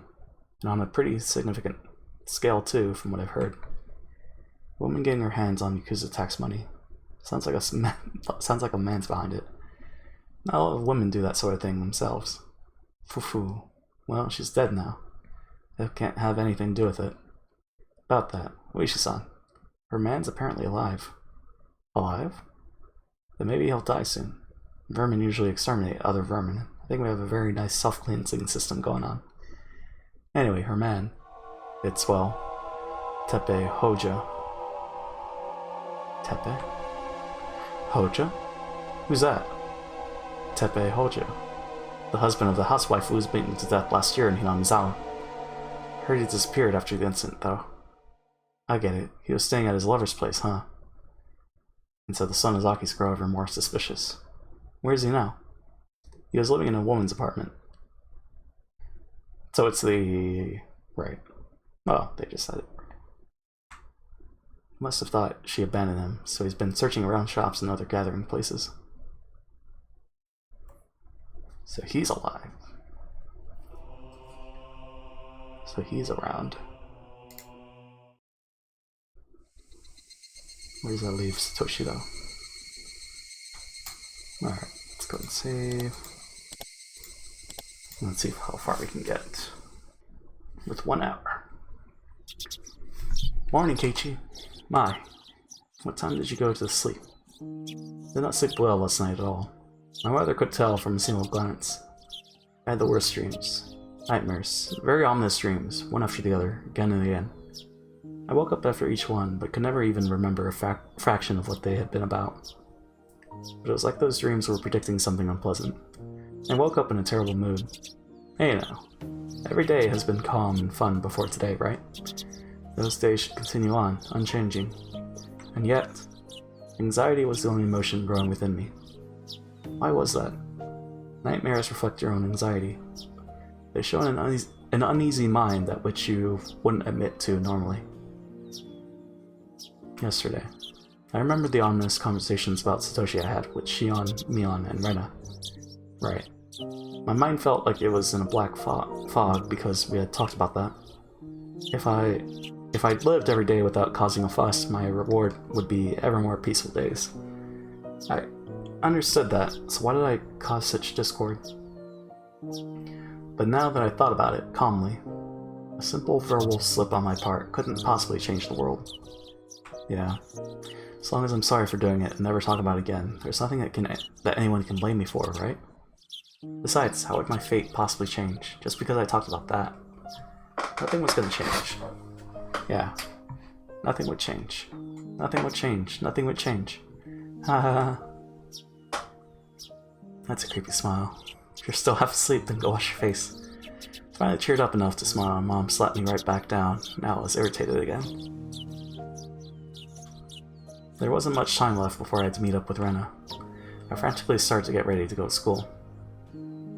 Have a good day. Watch out for cars. There's barely any cars to watch out for. In Hanamizawa, anyway. I mean, there's that white van.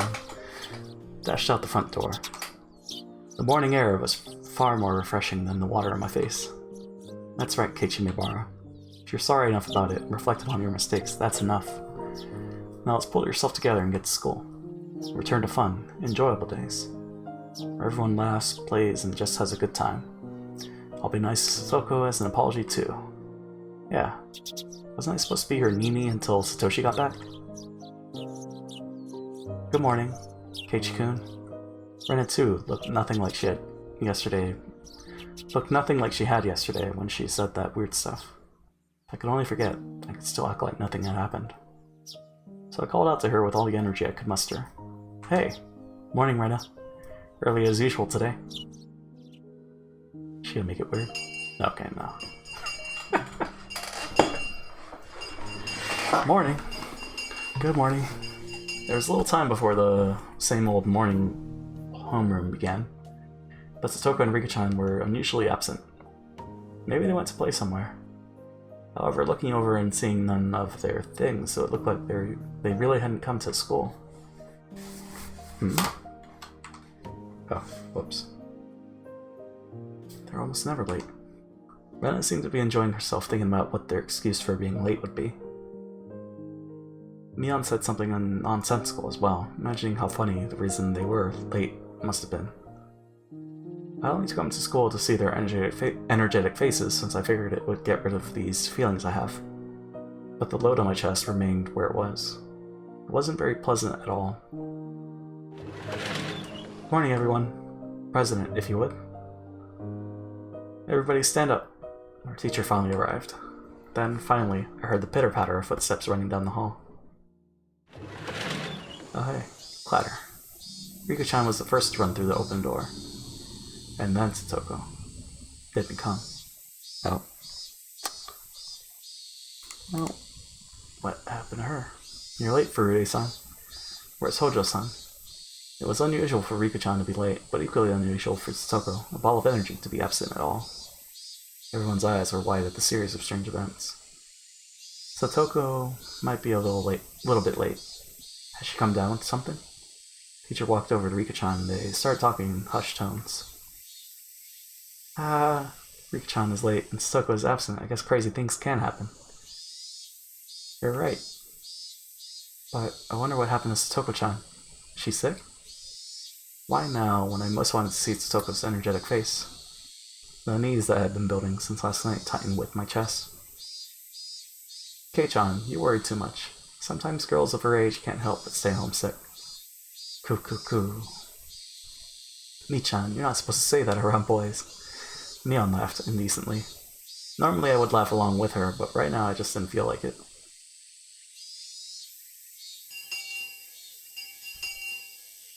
Homeroom ended, and we went to talk to Rika-chan in the short time we had before our first period started.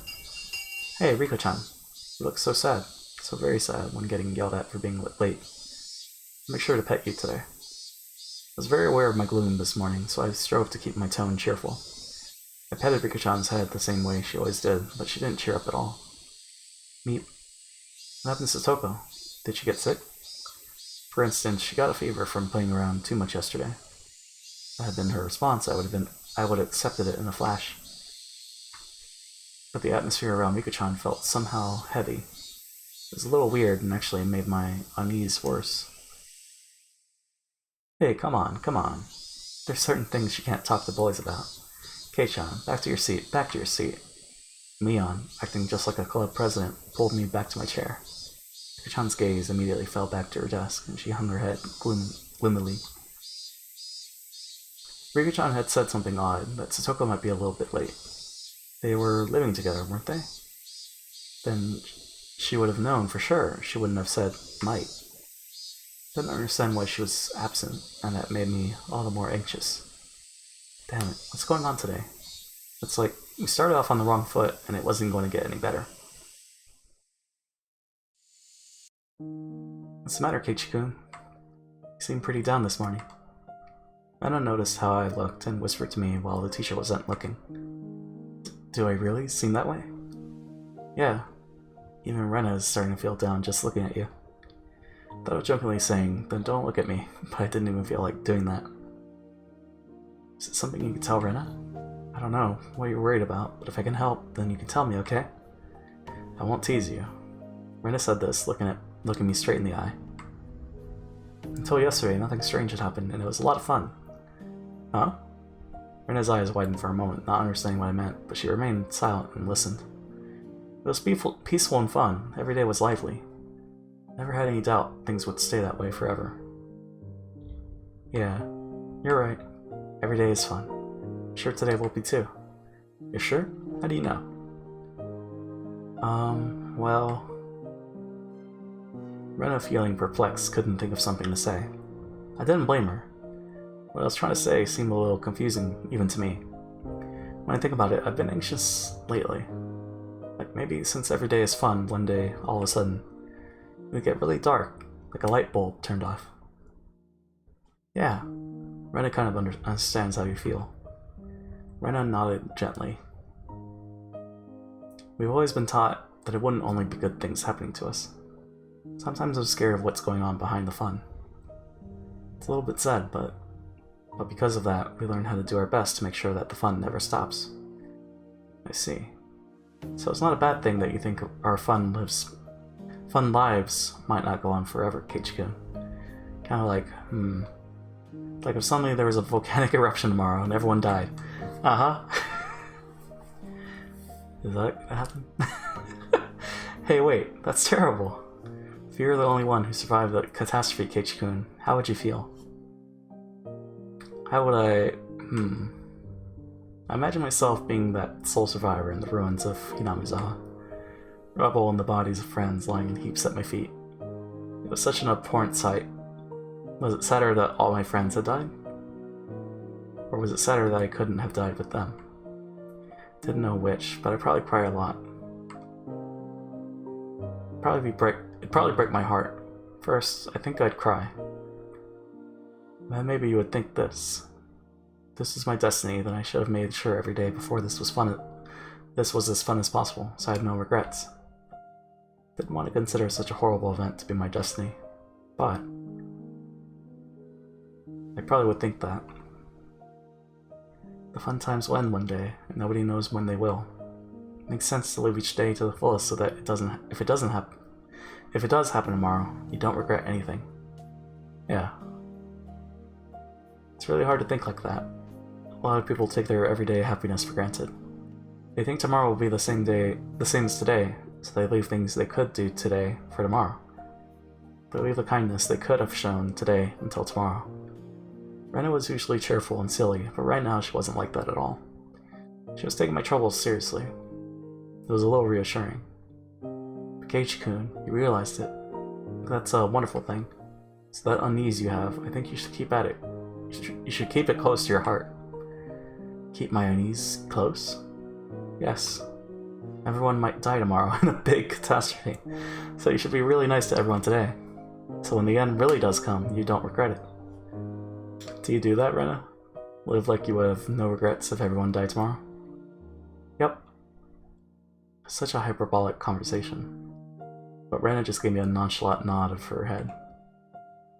Rena knows what it's like for the fun times to end overnight. She knows there's no proof tomorrow will be fun, even if today is. I'm living. Life to the fullest. It seemed like Rena perfectly understood all the anxiety I couldn't put into words. And on top of that, like a reliable teacher, she showed me what to do. Oh. Hey, Ch.3, there's no need to cry now. Last night, I feel like I had a dream about Satoko. I don't remember what kind of dream it was, but ever since this morning I felt anxious. Because you thought seeing Satoko-chan's energetic face would cheer you up? She was right on the money. If everyone had been here with smiles on their faces this morning, then the murk in my heart would have definitely been blown to smithereens. Then, if Satoko-chan arrives, you'll have to be nice to her. Actually, it's totally fine if you play your usual pranks on each other, as long as you're having fun. Yeah, you're right. So that even if these fun days came to an end, I'd have no regrets. Couldn't tell if what Rena told me had been comforting or just made me more anxious. But it was enough to make me think that if I saw Satoko again, I'd be honest with her.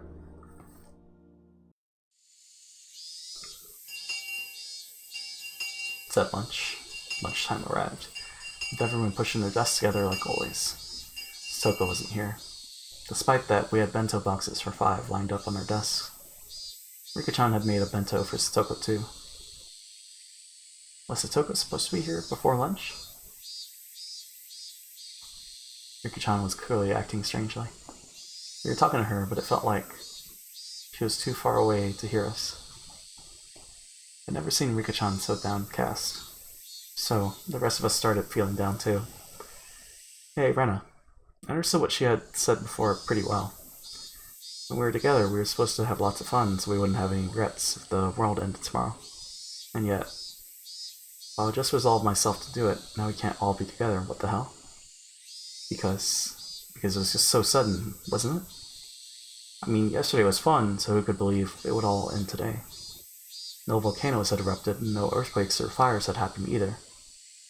The cicadas were making the same noises they did yesterday, and the sun remained bright in the sky. It was the same normal day as always. So then, why? As I pondered, Rena's chopsticks reached in front of my face and stole the fried chicken out of my bento. If no one else wants it, Rena will take it. Hee, delicious. Rena tossed the entire piece into her mouth and began munching on it, her expression one of bliss. I'm such an old man. Rena got a leg up on me. Alright, this old man's taking this bit of steak here. Meat, all my food is gone now except my rice. Rika-chan, also behind the curve, smiled again and went for someone else's bento. As I sat there, dazed at how quickly everyone had changed, Rena sent a wink over to me. Come on, Keiichi-kun, live life to the fullest. That way, if a volcano erupts tomorrow, it'll be okay. Alright, that's like the 3rd time you've mentioned that volcano. This is serious. I'll be damned if dried plums and rice are the only things I have left for lunch. I'm taking that meatball. I stuffed the meat into my mouth and constructed a clumsy smile. I played along as if trying to fool myself. But as I did, it rapidly became less and less of an act. Satoko still wasn't here, but at some point we had regained our lively lunchtime. We had fun. We smiled. And he fooled around. Thanks, everyone. This is definitely the best thing to do. This way, when Satoko suddenly dropped by, we could welcome her with our best smiles. The more I smiled, the more I felt the anxiety from this morning clearing away. Wasn't there a proverb that went something like, fortune comes in by a merry gate? I think so. If it's true, then this old man will roll around the floor laughing 24/7. Rena thinks it's true. If you laugh every day, it'll be fun every day. Rena is away with words. Then, should we try it out? Everyone took a deep breath and brought their faces together, locking shoulders. And then... Wahahaha! Everyone laughed uproariously from their stomachs, trying to laugh out all the bad stuff accumulating in them. It's just like... about as strong as Titus's laugh. By the time our bento boxes were empty, everyone was right as rain. Oh, halfway point. 8:16? That was a fast... Well, it's not halfway, right? Just an intermission. Let's see where this goes. Well, it's gonna be nighttime, right? Having heard our friendly banter... Oh, we're still in school. Having heard our friendly banter, Tomita-kun and Okumura-kun walked up and timidly spoke to us. Excuse me, Higurashi-san. Sorry to interrupt your fun, but I need your help with something. They grinned dryly and scratched their heads. What could it be? Want to know how to remove the censor bars in porn magazines? By the way, don't believe what you hear about butter doing the trick. Total superstition. Can't use an eraser either. Wait, what? Seriously? That's not what we're here for, said Tomita-kun, elbowing Okumura-kun. Actually, our ball got caught in the gutter on the second floor. We were thinking you might be able to reach it since you're tall. I see. Asking an upperclassman for help comes with its own price, you know. Not cheap. You can't buy me out so easily. Tomita-kun and Okumura-kun conversed for a short time, then gave their reply. We give you the right to take a nap during class, Mibara-san. How does that sound? What do you mean? I can sleep during class whenever I want. Why do I need your permission for it?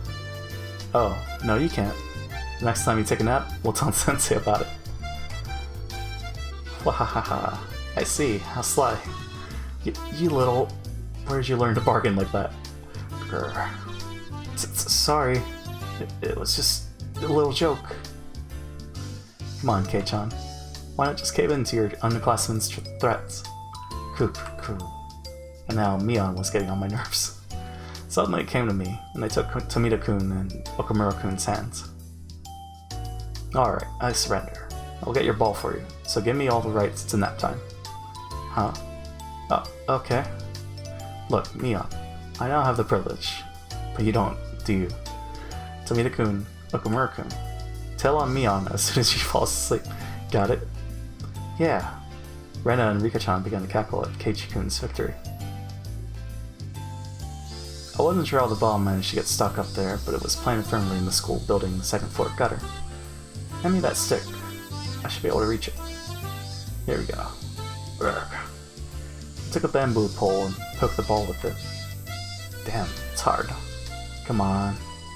Oh, you got it. You got it, Mibara-san. Thank you so much. The ball rolled down the gutter and fell down behind the school building. My underclassmen ran over in that direction, leaving me by myself. Mission complete, I guess. Sheesh. There was still a lot of time left until lunch break was over. Guess I should go back to the classroom. I absorbed myself in a silly conversation with everyone and wait for afternoon classes. Until, just when I thought that and turned towards the entrance, someone suddenly called out to me. Oh, shit. Hey, how about that? Hello there, good day. Sorry for bothering you during your lunch break. It was a middle-aged man I didn't know. Maybe I'd passed by him a few times and I'd seen his face, but I didn't know him. When his half-smile deepened, something within me shuddered with fear. There was no basis for that. No reason. But I shuddered. I was somewhat confused about those emotions, not quite understanding them myself. There's one thing I could say, though. Nobody but teachers and students should be at school. This person shouldn't have been here. I felt less of a tremble and more of a sense of dread, like a brilliantly colored, poisonous caterpillar crawling across my forehead. A feeling of disgust that neither itchy nor gross could describe as the frizzly, dreadful hair rubbed against my brow. Didn't even want to see his face. I wanted to jump backwards and run away. An unpleasant feeling for which I didn't even know the cause.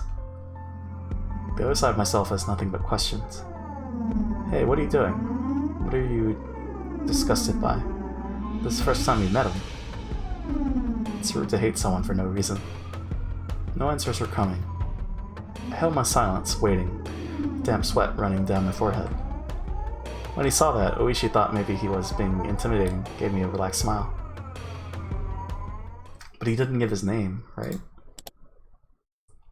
But I guess they say Oishi because we know it's Oishi. Hold on.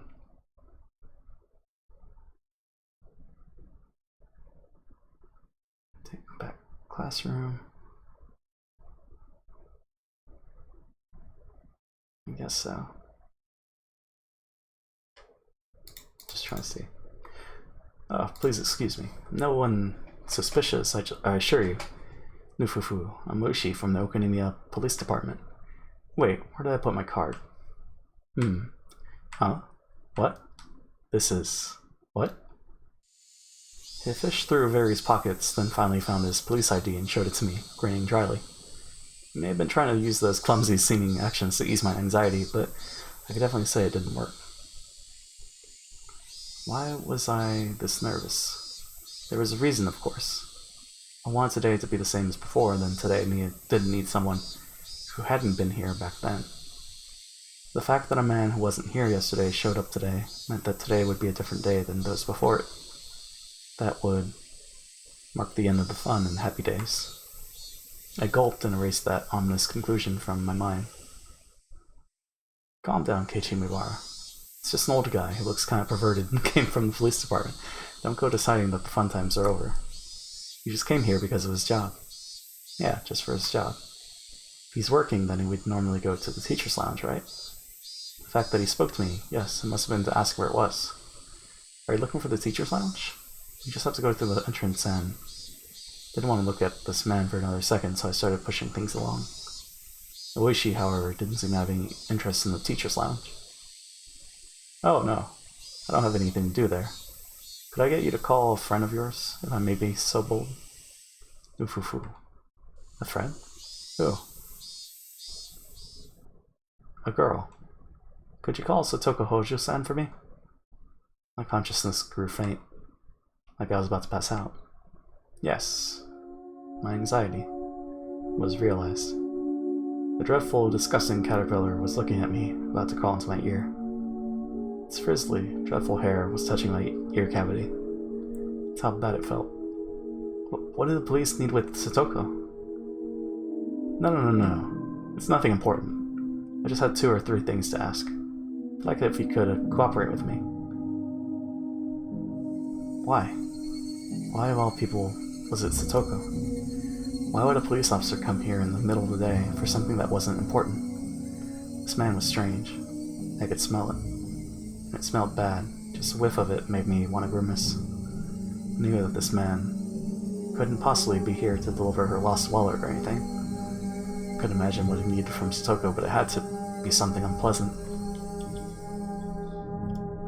My throat stung with burning pain. Burned, like a parched, creviced wasteland. The wasteland broke apart deep in my throat and brought out the words from deep in my mind. You may need something from her, but I don't think Satoko needs anything from you. Could you please leave? Jesus. Higurashi probably hadn't expected that reply. He stood there surprised for a few moments. I did as well. I hadn't thought words like that could ever come out of my mouth. Things might still work out. This guy may have shown up out of the blue, but if I drove him off, maybe I could make it so that it never happened. If I could do that, then I could get back. The peace we had until yesterday, I could get it back. No, it's kind of too late. Well, you sure are strict. Are you Satoko-san's manager, perhaps? Can I not see her without an appointment? Foo. If you just want to talk to her, shouldn't you just call her? Barging into school in the middle of the day isn't normal. Breaking through a dam would have been the perfect analogy to use. Why didn't I like this man? This man shouldn't have been here. I need to make it so that this man wasn't here. Childish, selfish emotions bubbled up from the depths of my mind, and they each came out of my mouth just as it had been formed. Not liking the guy was my own problem, but to say things so bluntly to him, even I thought it was crazy. Oh, you're the logical sort, aren't you? I'm not too good with people who talk like that. The way she grinned and scratched at his sweaty throat. Oh. Even as he feigned stupidity, I could tell he was irritated. Hey, Ch.3. Why am I looking for a fight with this old policeman here?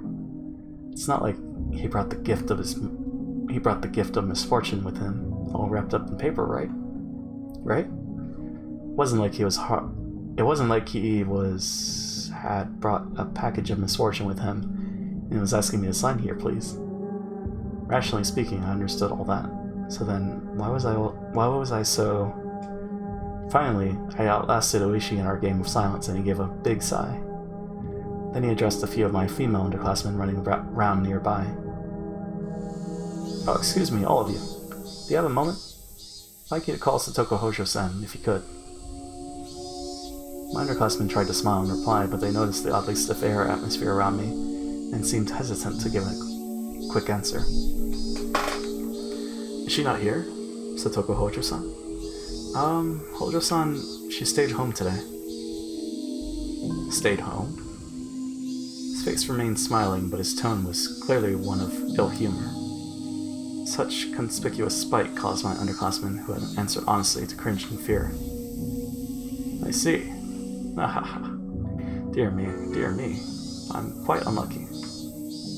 He was smiling broadly, but the way he laughed didn't make me feel better at all. When he noticed that his laughter wasn't getting anyone else to laugh with him, he immediately stopped. So, you girls, could you tell me the name of this boy here? He grabbed the girls by the shoulders so they wouldn't run away, and crouched down to address them at eye level. The girls flinched away from the sharp, piercing light in his eyes, and in exchange for their release, they didn't resist and told him my name. I see. Keiichi Mibara-san, is that it? Said my full name. And it was all he said, and yet I couldn't help but shudder. It was like he had grabbed me by the collar just with those words. Nipa. Hey, Death Bellows. How's it going? Oh, could you be the son of the Mibara family I've heard so much about? I hear your father is a renowned artist. His works go on display twice a year in the great Ariake exhibition in Tokyo, don't they? I don't know what sort of fantastic pictures he creates, though. Then there's your mother. She seems intelligent, too. She was a high academic achiever. You know so much. She went to some girls' university, didn't she? It's amazing for someone that age to have graduated from a girls' university. Could your mother actually be the daughter of a respectable family? At least those are the rumors, and they say she's a cold person because of it. Did you know that? She only went to the very first neighborhood association meeting, right? That's certainly no good. You can't disrespect your neighbors in a place like this. Woof woof woof woof. A sense of eeriness slithered up my spine. That was my first experience of true terror. Couldn't believe it felt this terrible for someone you've just met to know everything about you already. Oishi clamped onto my shoulders and brought his eyes close to peer into mine. Tatarigoroshi blind. Well, this might turn interesting. Yeah, it's first time. So, what are we on, chapter 5? We only have like 30 minutes though, but I'm excited to continue this. See this through to the end. In a place like this, it would be far better not to make enemies, wouldn't it? If not. What are your thoughts so far? I'm enjoying it. What is this noise? Hey, you see, like, grabbing our shoulders. I'm enjoying it. Still intrigued by the mystery aspect, and then trying to figure everything out, but I mean, you gotta wait for details, right? More information. Ow. Oishi dug into my shoulders with inhuman strength. Gah! And if something unexpected were to happen, you might see some drawbacks. Have you ever heard of karma? It's like how a butterfly flapping its wings can cause a tornado. Grudges born in strange places could come back to you in ways you wouldn't believe. You wouldn't like that, would you? Oof, oof, oof, oof. Nobody wants to have a grudge held against them. There's nothing positive about making enemies. What's the matter? Your shoulders are very stiff. Should I give you a massage? See? Feels good, right? What is... Oh god. What is he doing? Oof, oof, oof, oof. Ow. Ow. Ow, ow. This man wasn't just strong. It was like... he knew exactly where to press to make me feel pain. Why is he being aggressive? I wish he's somewhat less nice this time around. Yeah. Something's off. Gah, only 4 or 5 fingers were on my shoulders, and yet the pain made me want to bend over backwards. Urgh. A few of the girls from my class were pretty shaken up, but didn't seem to want to help me. They weren't sure if they should go call the teacher. As for me, I couldn't take the time to wait until the teacher got here. It hurts.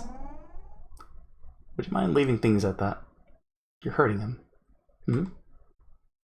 Oh, hey, coach. Behind Oishi-san, someone. To my disbelief, it was Coach. Oh my. I think that face is new too. If it isn't Dr. Irie. It certainly has been a while since we were last in touch. Doctor. Foo foo foo. Discomforted by Coach's sudden appearance, Oishi laughed scornfully. There's a patch you can install to get the PS3 visuals and voices. Right, I'm aware of that, but I'm just playing it vanilla for the moment, so... I mean, yeah, I think I'm just going to keep it vanilla. But I am aware. And I am watching someone play through from the beginning on Chapter 1 with voice acting, and it's been interesting. Oishi laughed scornfully. The vice on my shoulders, however, remained as strong as ever. Yeah, I'm holding off on looking at anything else until after we finished, obviously, but I am curious about the anime. Want to see it. And then there's the new one coming out in July. So that's perfect timing. Never mind the greetings. Please, just let go of Meibara-kun. Oishi smiled daringly and glared straight at Coach.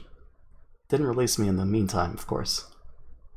That's fine, just figure out mention in case you didn't know. Oh, that's appreciated. Thanks for looking out. I was thinking of stopping by your place later, Doctor. You always seem so busy and we can never have a good chat. Yes. If you want, I'll chat with you all you like. Please be sure to have a warrant first. After all, otherwise I can refuse to go voluntarily into questioning.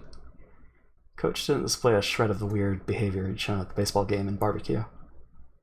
He stared steadily at Oishi and fought so that he would release me. His chances were terribly bad, of course. Compared to the relaxed Oishi, Coach seemed like he was being defeated mentally. Made sense.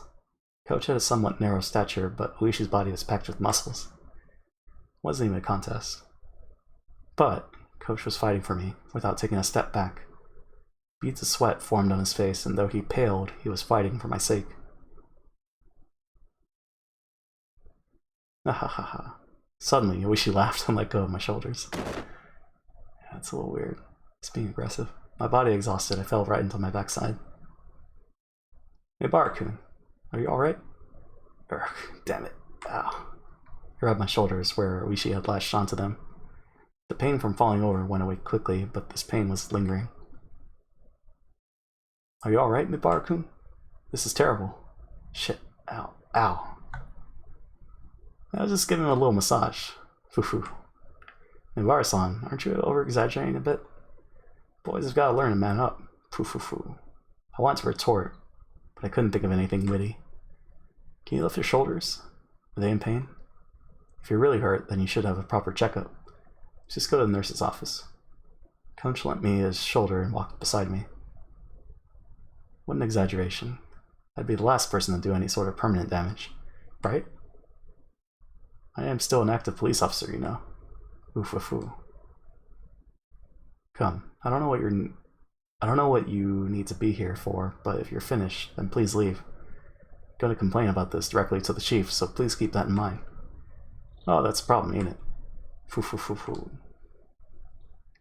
Oishi-san waved his hand sarcastically, pivoted around, and headed to the car parked by the school gates. And without turning back around, he got in and started the engine. Damn it. Who the hell was he? Damn it. He's a detective named Kurado Oishi. You know, hooligan. Everyone in the village hates him. Meibara-san, you should be careful too. Kurado Oishi. Just like I thought, my gut instinct wasn't wrong. He would be the one. The one to bring unhappiness, misfortune, something that would ruin our peace. I mean... he's just doing his job.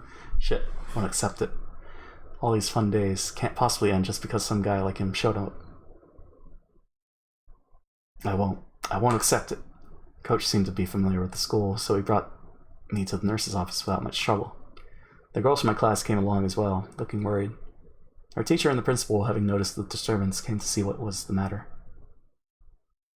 Meibara-kun, what's wrong? Are you hurt? Well, there's this weird man in the schoolyard just now, Meibara-san. Coach gently interrupted the girls trying to explain. No, it looks like he just fell and twisted something. I think he's alright, but I wanted to make sure. If it's fine with you, I'll borrow the nurse's office for a bit. Please do, Dr. Irie. The principal gave him a deep bow. Looked like Coach was acquainted with the adults at school. He slid open the doors to the nurse's office, but there wasn't a nurse in there or anything. I figured. Never seen anyone but Chie-sensei and the principal working here. Coach didn't seem to mind the fact that there was no nurse and quickly made his way into the nurse's office. He instructed me to sit down and started washing his hands in the sink. Oh, I get it. He's the coach for the boys' baseball team. He must be pretty used to treating wounds with first aid. Could you show me where it was? Are you still in pain? No, it doesn't hurt at all anymore. I'm fine, really. I rolled up my shirt and showed him my shoulder. No bruise, not even nail marks. And yet it hurt so much that I thought my shoulders would be crushed. Even the pain had disappeared without a trace. It hurt so much, but there wasn't a single bruise. Just means he's used to doing that. Used to it? Huh. Next time you meet, don't provoke him. Nothing good will come of making him angry. If you go home with a uniformed policeman by your side, your family won't like that, will they? Well, you're right. Still, what happened? Why did you end up in a fight with him? He came up and said he needed something from Satoko. Huh? Satoko-chan? Coach's gaze lowered and his expression clouded a bit.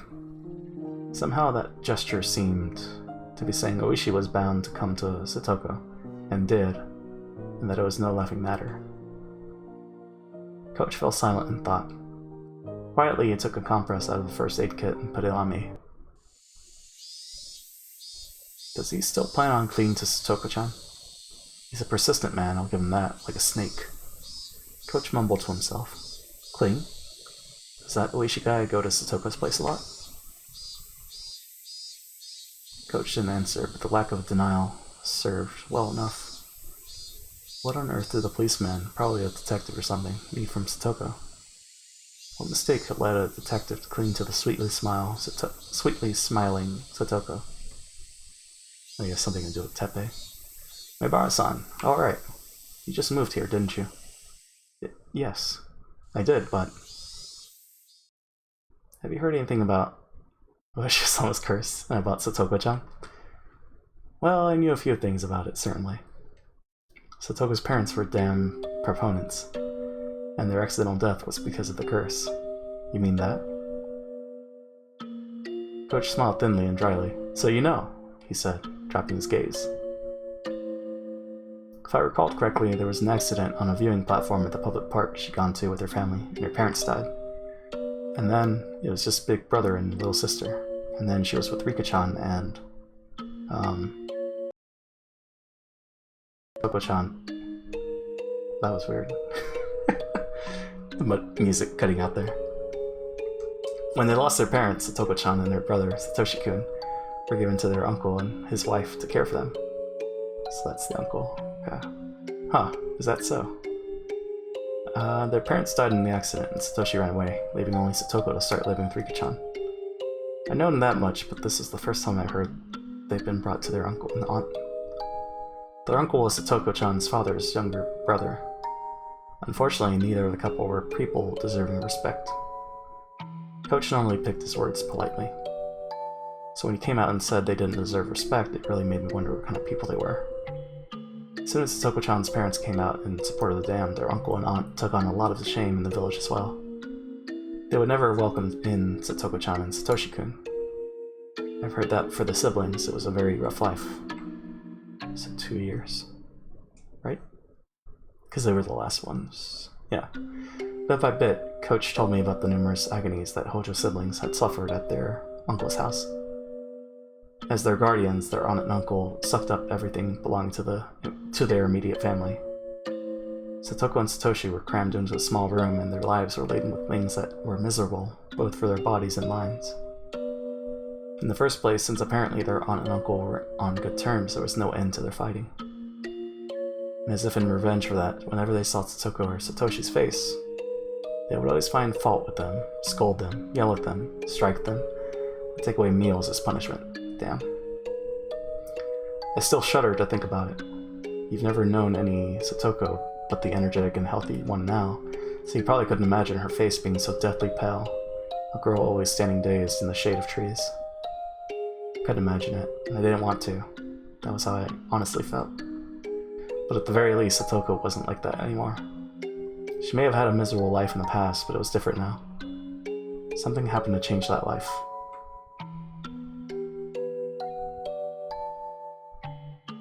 Last year, on the night of the Watanagashi Festival, their aunt died. She was beaten to death with a baseball bat by a drug addict. Interesting. Rumors... That's, like, new, right? Well, we knew about the beaten to death. I don't know about the baseball bat part. Rumors spread of the curse having killed an enemy of the village on the night of the festival. This death wasn't a simple homicide either. They whispered that it was actually Oshio-sama's curse. A few days later, the deviant arrested for drug use confessed to further offenses and the incident was resolved. However, though it was resolved, no one knew whether the part about it being Oshio-sama's curse was true or not. Their uncle was part of Hinamizawa after all. He apparently grew incredibly frightened of Oshio-sama's curse and went into hiding. From what I've heard, he's staying with a lover somewhere in Okonomiya. And Satoko and Satoshi. Are they released?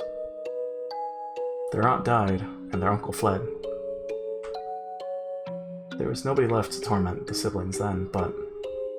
as if picking up their torch, that man started showing up with alarming tenacity. That man? Then Coach lowered his voice just a bit as if being aware of his surroundings. What?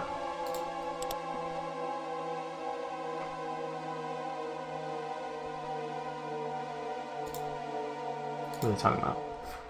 I mean, Oishi. Oishi? The guy from before? The events that just occurred came back to me. The hard to describe ominous sensation I'd felt from him came back to me. It's a little strange. The chain of incidents surrounding Oshio-sama's curse have all been solved, and yet he alone doesn't want to accept that. Accept it? The incidents were all solved, and a detective supposedly with the police department didn't accept that?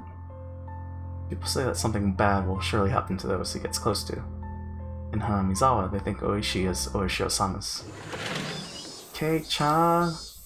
The door flew open with a rattle and Neon came rushing in. Rena and Mika-chan came running in a few steps behind her, and Tomita-kun, Okamura-kun, and a few more of our classmates. Kei-chan, did Oishi do something to you? Are you hurt?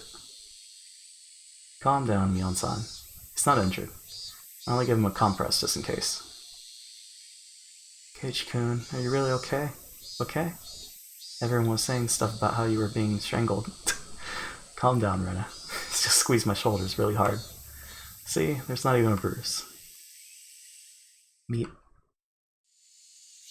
Jeez, what the heck were you all doing? We're friends, right? Why were you just standing around? Why didn't you help, Kei-chan? We're sorry, President. Mion yelled at her classmates, baring her fangs. Tomita-kun and the others hung their heads in silence. Quit it, Mion. Tomita-kun and the others weren't even there. Stop blaming them. Damn it. Oishi. Mion kicked the floor with her heel a few times, her temper running hot. Her teacher, overhearing the commotion, arrived as well. Oh. Hey, come on, everyone. Don't make so much noise in the nurse's office. President, take everyone and leave, please. Come on, everyone. Let's get going. Keiichi-kun is fine. You too, Michan. Mion was letting her emotions get the best of her, so Rena stepped in instead and led everyone out of the nurse's office. The detective from Okonomiya Station, Kurado Luishi, looked like the first impression I'd gotten from him hadn't been mistaken. Satoko's absence had amplified the vague apprehensions I'd felt since yesterday. Noishi's appearance basically sealed the deal. Alright, I'll get going. I originally came here for Chie-sensei. Ah, so you had something to do here. Sorry for causing you trouble. Don't be so humble, he said, smiling easily. There was a side benefit to all this. I was lucky enough to experience so much of your soft, silky skin, Nebaru-kun. Afoo. With the usual for Coach anyway, parting words, he instead continued. Oh, please excuse me. You weren't wounded badly, but please avoid putting pressure on your shoulders or anything along those lines. If you get a high fever or it starts to swell, contact me right away, okay? I don't think it'll happen, though. Oh, That's right, Coach. Before everyone came in, you were going to say something about what people think Oishi is to Oishio-sama? As he was about to leave the nurse's office, Coach placed a hand on the door and stopped. Right. I think he's Oishio-sama's servant. They're just bad-mouthing him, though. Oishio-sama's servant? Do you know about the serial freak death incidents that occur in Hinamizawa every year on the night of the Tanakashi Festival? Otherwise known as Oishio-sama's curse? What? Freak deaths? What? I thought about it. I did seem to remember overhearing Mion or someone in class talking about it like a ghost story. But he already knows about the dismemberment. I guess he doesn't know about the priest one, right? Right? Or no? Well, he should because... right. Because of Rika. On the festival day in June, one person would always die. Another person would be spirited away, but they seem to call it demoning away here. What a fine story that was. I figured they made it up to scare me, but it was true. I don't have any idea who first suggested this, but at some point everyone started calling Oishi Oyashiro-sama's servant. Why? Because the rumors go that he decides the sacrifices for the curse every year. Whenever June came around, Oishi would start paying frequent visits to Hinamizawa, because Oishi had been persistently questioning most of the dead or disappeared people. 4 years ago, it was known that the victim of the dismemberment, rumored to be the sacrifice, had been seeing Oishi numerous times leading up to the incident. Sacrifices 3 years ago were Satoga's parents. Right before their accidental deaths, Oishi had apparently visited their home. The one who disappeared 2 years ago was Rika-chan's mother. And again, people know that before she vanished, Oishi had been talking to her extremely frequently. The one who disappeared last year, Satogo's older brother, Satoshi. Satoshi, too, had apparently been approached by Oishi many times before he vanished. And then this time, Oishi was trying to contact Satoko? This isn't a freaking joke. They're rumors, Meibara-san. There's just some rumors to that effect. I hadn't said that because of the rumors of Oishi being Oishio-sama's servant, or as contacting someone foreshadowing who would be the sacrifice that year. It was because the ominous hatred I felt towards Oishi was becoming more substantiated, more real. Today Satoko, she was absent today, wasn't she? Wait, really? That looked like news to Coach. I thought he might know why Satoko was absent today, but... no. Then I'll get going. You should go back to the others and put their minds at ease. You're right. I will. Clatter. Coach left the nurse's office and headed towards the teacher's lounge.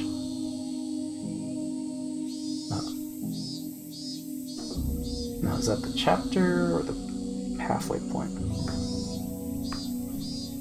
I wonder. If it's a chapter, then we get tips, and that's good, because then... okay, cool. Research notes, so we should post memo. So then we can stall. Better left untold. What? What was that red ball? Okay. Research notes. The Hojo family. Every year, Oishio-sama's curse claims 2 victims. This means that with 4 years in a row, there have been 8 now, but it's worthwhile to note half of them have been members of this family. Which family? Oh, Satoko's, right. Note, the curse on the 2nd year, a certain falling accident, involved the death of the Hojo, the dam proponent, and the disappearance of his wife. She was pronounced dead the following year after being considered to have vanished under perilous circumstances. The curse on the 4th year involved the death of the Hojo's sibling's aunt, who was then their foster mother, and the disappearance of the elder brother. The Hojo family is a poor one, and it's hard to say Mr. Hojo's job went very well. Apparently, upon re-employment via family connections, there was a plan for them to return to the home of the mother's side of the family. For Mr. Hojo, the eviction due to the Hinamizawa Dam project and the payment of a large amount of compensation money was essentially a windfall. Mr. Hojo aggressively accepted the Ministry of Construction's negotiations from an early stage and selected others from Hinamizawa, who were also dam proponents. It was rumored he had been bought out by the Ministry of Construction for doing so, but the truth is unknown. However, the dam's proponents were in the vastly outnumbered minority. In addition, as the Sonozaki family strengthened its own foundation and promised support against the dam, all the proponents, save for Mr. Hojo, switched over to the anti-dam side. At this point, Hinamizawa was completely united against the dam, and Mr. Hojo was held up to ridicule as a stooge of the dam project's proponents. Okay. He was essentially used as a scapegoat for the anti-dam coalition. In the end, the dam project collapsed with Oda Shirosama's curse and the dismemberment incident. However, punishment towards the bitter enemy supporting the dam project continues to this day. There are not many left today who supported the dam project, nor who had a negative reputation at the time. If there are any candidates left for the curse, it's the husband of the housewife, who was beaten to death last year, Teppei Hojo, Mr. Hojo's daughter, Satoko Hojo. Strangely, these two are the only candidates left. Will this year's curse come down on the two of them? There is more than enough value in observing them both. Guess if you see a pattern, sure. Poor Tomitake-san. Is he gonna live this time, though? Toishi-san. There was a call for you from Section 4's Chief Shigeharu. Apparently the slaughtered corpse in the Ojikawa River is related to the S group, as we thought. Still verifying what happened behind the scenes, but apparently the deceased filled up dozens of self-created fictional bank accounts to their limits with money from the S group, reaching around 100 million yen. Jesus. It appears there were 3 or 4 men with former S group connections involved in this. They've already disappeared along with millions of yen. The deceased was tortured on that point for information, and she was clearly slaughtered as an example to others. There are apparently some real wizards chasing down the people who disappeared. They're also spreading letters to related Yakuza groups not to harbor them. There's still no evidence that Teppei Hojo is one of those people. From what Chief Shigeharu has seen, nothing's been announced. For such a dependent, the man wasn't trusted at all. Teppei Hojo has left his apartment in Okonomiya and has returned to his former residence in Hinamizawa. He's back. Alright. I guess maybe he took Satoko.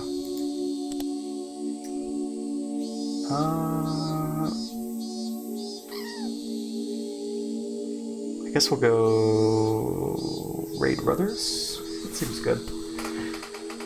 So let's go Raid Brothers. They're playing Remnant from the Ashes. But yeah, this is fun. It's good times. I mean, we had the whole perverted baseball game thing yesterday. And then we had the barbecue, and then, you know, fun times. Nothing spooky yet, but I mean, certainly some events are happening. Thanks for the stream. Thanks for stopping by. Hope you enjoyed. Thanks everyone for hanging out. And let's go Raid Brothers. I'm sure there are more fun times coming. Definitely, right? Most likely. Yeah, go show some love to them. And I'll be back maybe later today. We'll see. But if anything, we'll continue this. I don't know how much is left. Supposedly it's the shortest chapter. That might be trolling. How many hours have we done? 6 hours? This would be 6 hours, yeah, of this chapter. But yeah. I'll catch you guys later. Have a good one. Say hi to others. I'm doing SO real quick. If you're interested in more Higurashi, F and Maria will be playing very shortly. They're on Onikakushi, Chapter 1. So, I think they're on they're starting Chapter 4 of Onikakushi. So if you're interested, that should be happening shortly. But yeah. Catch you guys later. Have a good one. Bye!